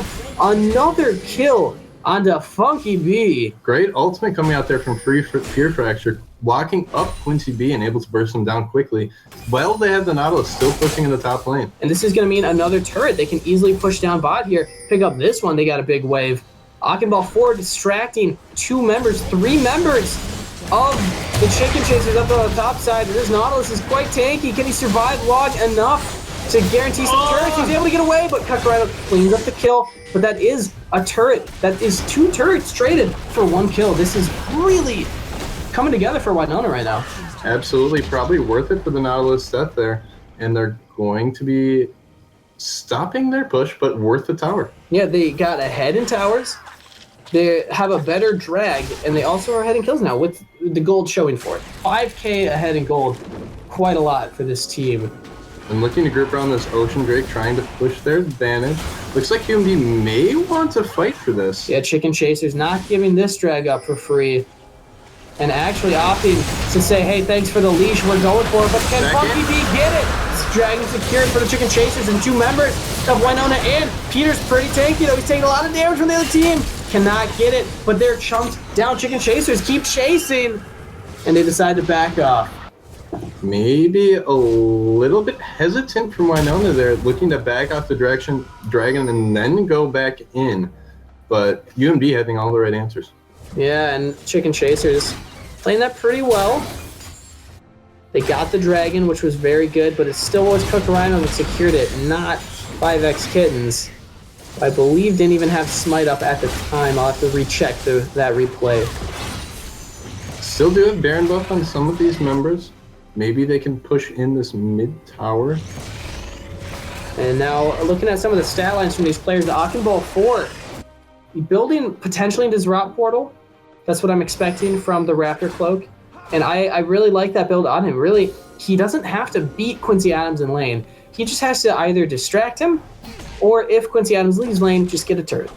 And really patrol the front line in these team fights. Be that front line that, honestly, UMD doesn't really have. They don't have that big tank, aside from maybe the Malphite, who is under-leveled right now. But once he ults in, not much he can do after that. His Unstoppable 4 is really good for initiation, but do they have the damage to follow up? If Gavin and Quincy and League are all able to chain their abilities together, I think they could have a really good initiation, but we just haven't seen it work out for them yet. Not quite yet. Winona having all the right answers. This rookie team looking pretty strong here against some veteran players. Yeah, and another just vision game coming in from both teams. Neither one really wanting to initiate or start a team fight as of right now. Even though I think Winona, they definitely should be controlling this a little more. They can push bot. They can put a lot of pressure there. Funky B still has his teleport. But at the same time, they need Funky B in the team fights. He's a lot of the damage. So if they send him to another lane, this could be a good time for Chicken Chasers to jump in and initiate. Yeah, it appears that UMD is still having a decent amount of map pressure. Ooh. Good dash out there from League of Legends. Almost getting caught out. And yeah, it appears that UMD is able to kind of still have some map pressure, even though they're down in gold. I'd like to see Winona really try to push this advantage even more that they have. This 4K gold lane. Mid lane is going in as Funky B starts to come up, but the wave clear from Chicken Chasers is so big. I mean, they have Ari, they have Ezreal, they have Jace. Hell, they have Zyra. There's so much that they have to get through that I think Winona needs to get some kind of pick, get some kind of fight, or just pressure multiple lanes, because they can't siege mid lane when there's all those members there. And Winona should be looking here with the advantage they have to try to get some more vision of this Baron area live in a minute now. Yeah, Baron coming up. That could be their second of the game. They also have the Rift Heralds, so doing a really good job controlling objectives. They've given up 2 drags, but taken 1 for themselves. So overall, they have the better neutral objective focus of the team. True Shot Barrage stopping Akhenball's back. Are they looking to go in? 5X Kittens has his ultimate available. Akhenball getting caught out, but how much can he burn? He's just got to get some time for Simi. TP's away as Unstoppable Force secures his death, but he actually flashes, might get far enough back. Ults in onto Kakaraido. Can he get away? Ooh, misses his hook onto the wall. But look at Winona here. They're looking to pressure this top tier too. Ooh, Funky getting engaged on by League of Legends and Quincy Adams. But can they get the turret? It looks like they will, so it's a turret for a death again. Akhenball just distracting the Chicken Chasers while the rest of his team cleans up the map. And Akhenball playing that well again, once again getting a turret for his death, able to stall it long enough.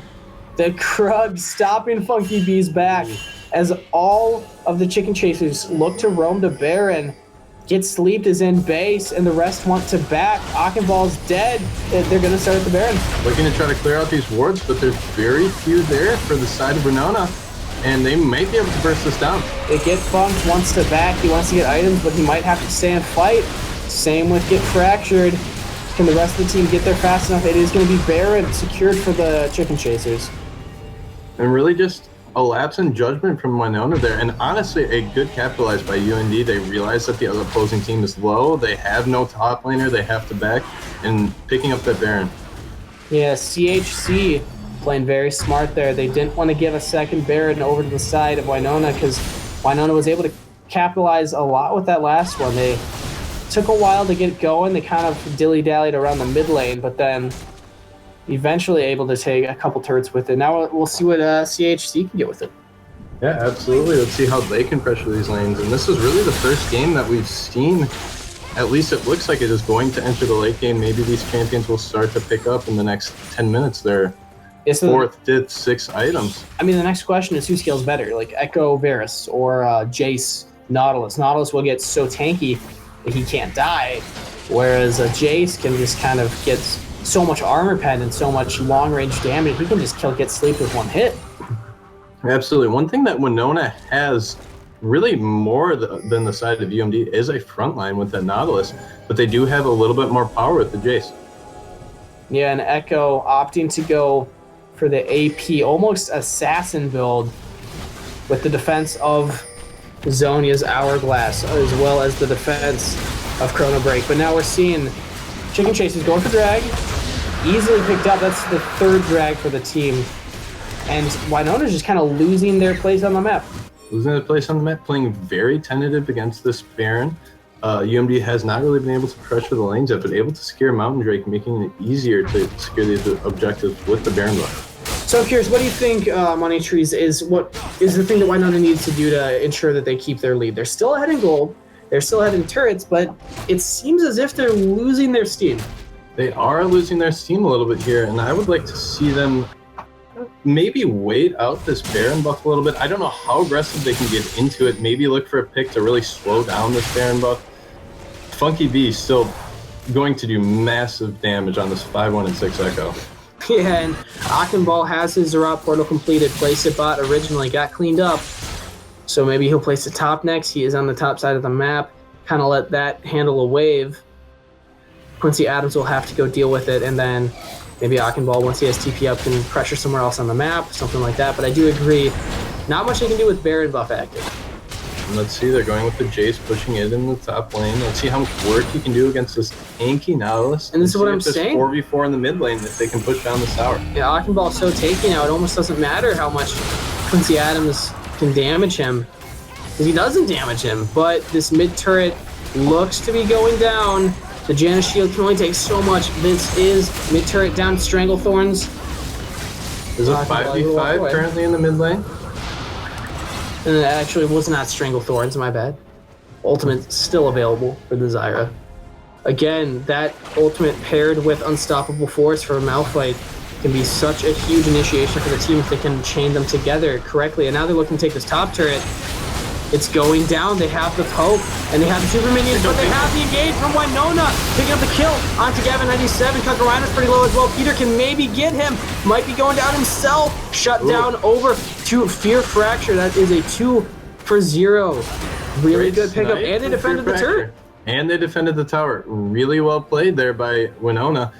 Really stalling this Baron buff and the strikes, getting 2 kills, 2 less members with the buff, and hopefully they're going to be able to stop the bleeding here and try to continue to push this advantage when the Baron buff runs out. And Fear Fracture taking blue, saying, hey, I'm a mid lane champ also. It's my turn. I should get it.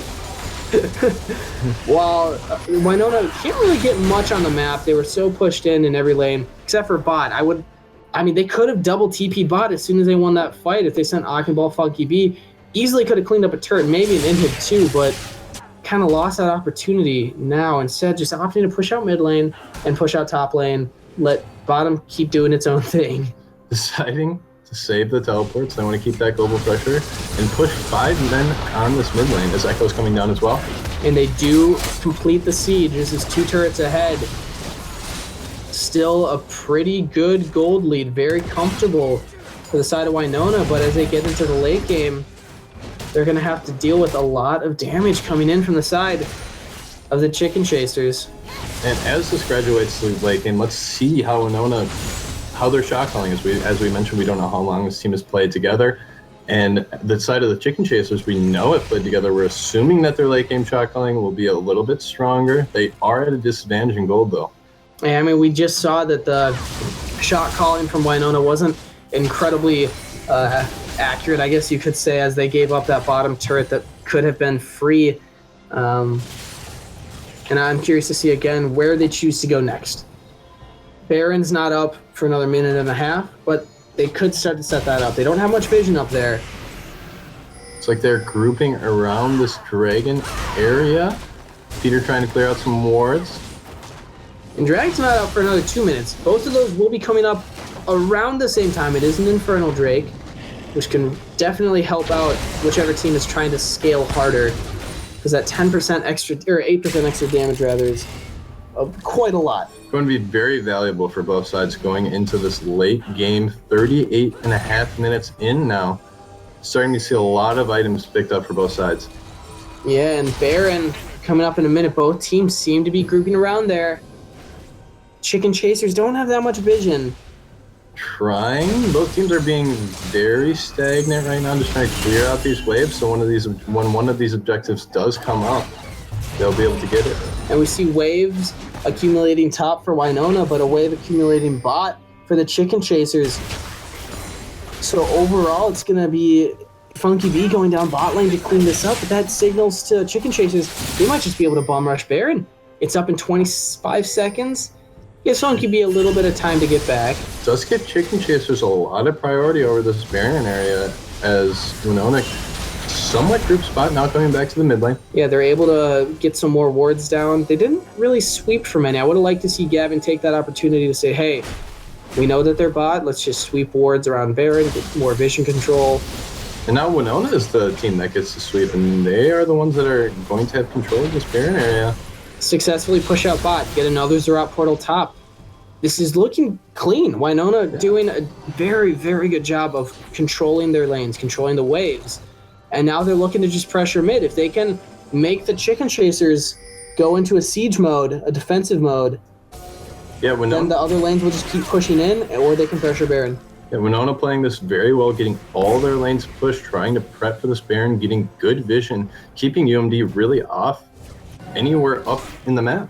And they're playing so patiently. I love the patience coming in from Winona. They don't want to push anything. They just want to keep pressuring this mid lane because they know bot will eventually get to turret. They know top will eventually get to turret. And that's when the Chicken Chasers have to back off. So that's when Winona goes for Baron. Absolutely.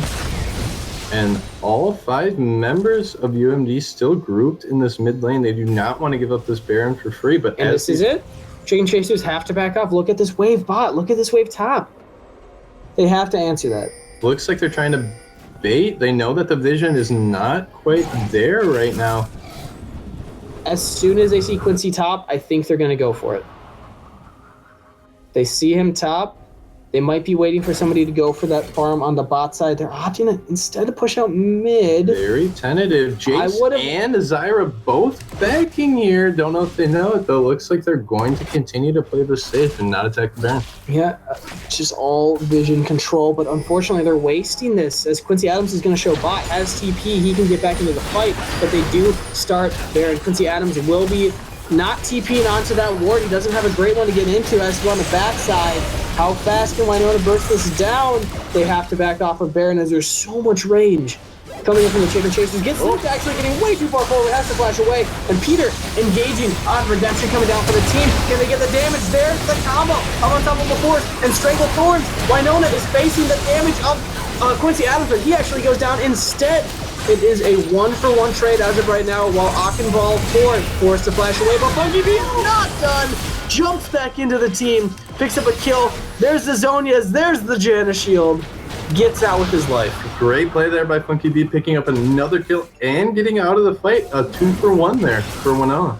Yeah, and all Chicken Chasers can do is clear up some of this farm. They know that Winona's very low, but they gotta be a little safe. Kakarino's pretty low also. If your Fracture can land these hits, Kakarino's so low right now, but Akinball getting engaged on upon again. Can Pure Fracture get the snipe onto Kakarino? Actually gets rooted up, but Sex Kittens goes down. That's another kill for Winona. They want to keep this going.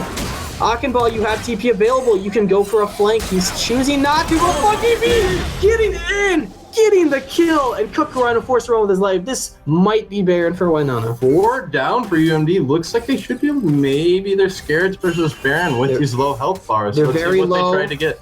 Funky B being an AP Echo can't tank much, but they do choose to go in as Peter is roaming off. Will be able to get in there in time and still has Smite. So even if Quincy Adams, Kakarino, and League of Legends can get into that Baron pit, they don't have the Smite advantage. That looks like from the side of the Chicken Chasers, they may just be giving this up. They don't think that they can fight it. Yeah, and this will be... Oh! Got it down to a 169 with Quincy Adams. They're pretty close on the steal. And third Baron of the game at 43 minutes means that we might be in for a long one, or Winona might try to clean this up right here and right now. They have Baron, and they have turret advantage, plus a huge gold lead. 7k gold. Elder Drake being pinged on the map right now. It is live. This does seem to be... Infernal Drake. No, it is Elder Drake, rather. I was wrong before. I saw the Infernal Drake symbol, but that's just the dragon symbol. I was confused. And now Peter actually getting chunked out a little bit. They want to stop this. They don't want to give up the epic objective for the other epic objective if they can. And Kakarino getting engaged upon from Akinball, and such a melt onto Gavin. A double kill for Funky B. They do not want anyone to escape as James the Corruption goes on the Kakarino. He goes down as well with 5x. Kitten's Guardian Angel pop, but can he get out? I don't see it happening. Funky B giving the kill to Fear Fracture. Massive on this Echo, doing so much damage, and a 4-for-0 coming out from Winona there. They're going to really be able to push these in, get a lot of turrets here. And let's look at the stat line. Funky B, 10-1-8. Fear Fracture, 8-2-12. Even Akinball 4, who is struggling a lot. He was 0-4-5 at one point. He's done his job. He just keeps dropping drop portal. He keeps tanking during team fights, and he's getting these stats now. Playing around the carries, playing around the mid lane and 80 carry. Are they going to try to end the game here? They're bum rushing these Nexus towers. Gavin is up, but this Nexus turret's going down very quickly. Can they get the second one? Kakarano's up in 9 seconds, and then engage onto League of Legends. He goes down. There's no Nexus turrets. The Nexus is falling. That is game 3 going over to Winona. The upset. The new team, new kid on the block, taking a victory against the returning veterans. Looking very good in that game. Funky B popping off on this Echo, dealing so much damage in that last fight, picking up the double along with the Varus. Yeah, that was incredibly played. Every time that the team fought, they waited for Funky B. Winona was so patient. They didn't want to get over aggressive. They didn't want to go in when they didn't know that they had the victory. And let's just look at the gold on the carries from Winona. 19,000. Close to 19,000 on both Funky B and Fear Fracture. Well above everyone else on the side of Chicken Chasers. And they played it right. They fought around those two carries. Absolutely. Both of them being able to accomplish their full build in this game where none of the UMD players could finish out their build. Yeah, and I mean, I can't give enough credit to, again, Akinball 4. He lost lane pretty hard against Quincy Adams, but he just didn't get disheartened. A lot of laners might get tilted. They might try to lane swap. They might try to go elsewhere on the map. He just kept going. He said, you know what? Eventually I'll get tanky enough, and I'll just hold our turret, and we have TP advantage that we can win when we're trying to trade for objectives, trying to initiate those team fights. And so Akinball, even though he was behind, being able to really play that front line well, not allowing UMD to get onto the carries of the Echo and of Fear Fracture on this Varus. And we're seeing a lot of the kind of flaws or the weaknesses, I guess, rather, of a Malphite jungle. He could not pressure unless he had Unstoppable Forest, which meant once every 2 minutes or so, he could maybe go to a lane. Very potent when he has that ability up, but when he doesn't, he's clearing these camps slow. He's not able to pressure the map like the Vi is. Mm-hmm, and you can see at the end of the game, Vi has level 18. Well, Sex Kittens is down there at 16. Yeah, I mean, the farm differential, the kill participation differential, the gold differential is huge between so many different members on these teams. Gavin97, surprised he didn't roam as much. I was hoping he would go mid. There was a time when Funky B didn't have flash or teleport, and Gavin still just went back to lane. I was hoping he would try to go mid, get something for it, and let Kakarino do that safe lane. Because, I mean, a Varus Janna, yes, Varus can try to change the corruption, but it's a hard skill shot to land, and you're an Ezreal, so you can get away from it. So I would have liked to see Kakarino go for that solo lane, just even out the farm, while Gavin impacted elsewhere on the map. But overall, Winona played it better, and they deserved the win. Absolutely. And Kakarino and Gavin97 were able to get that early pressure that we said they might be able to get. They were pressuring in Fear Fracture and Get Sleep, but Fear Fracture able to keep up in CS and coming in huge in the late game, 8-2 and 13. Yeah, so that is the end of day 1 for the Minnesota LCS spring split. We had an upset. We also had a fun little spout between 2 brand new teams to see which one took that victory. A lot of excitement, a lot of great team fights, a lot of stuff to go back and watch again. So thank you all for stopping in and hanging out with us here. One more thanks to our sponsor, Invade, for bringing gaming apparel locally here from Minnesota. It's awesome to have you on board with us. And also just thanks for the teams for participating. And don't forget to stop in for the stream on Thursday, where we will see 2 new teams playing against each other, or 2 new matches with 4 teams, rather, starting at 7 o'clock again, with 2 new casters as well. So go hang out with them, say hi. And in the meantime, have a great rest of your week. Anything you want to sign off with, Money Trees? From Money Trees, man. I'm happy to be with you tonight, and that was fun casting, and I'll see you next time. All right. Peace out, everybody.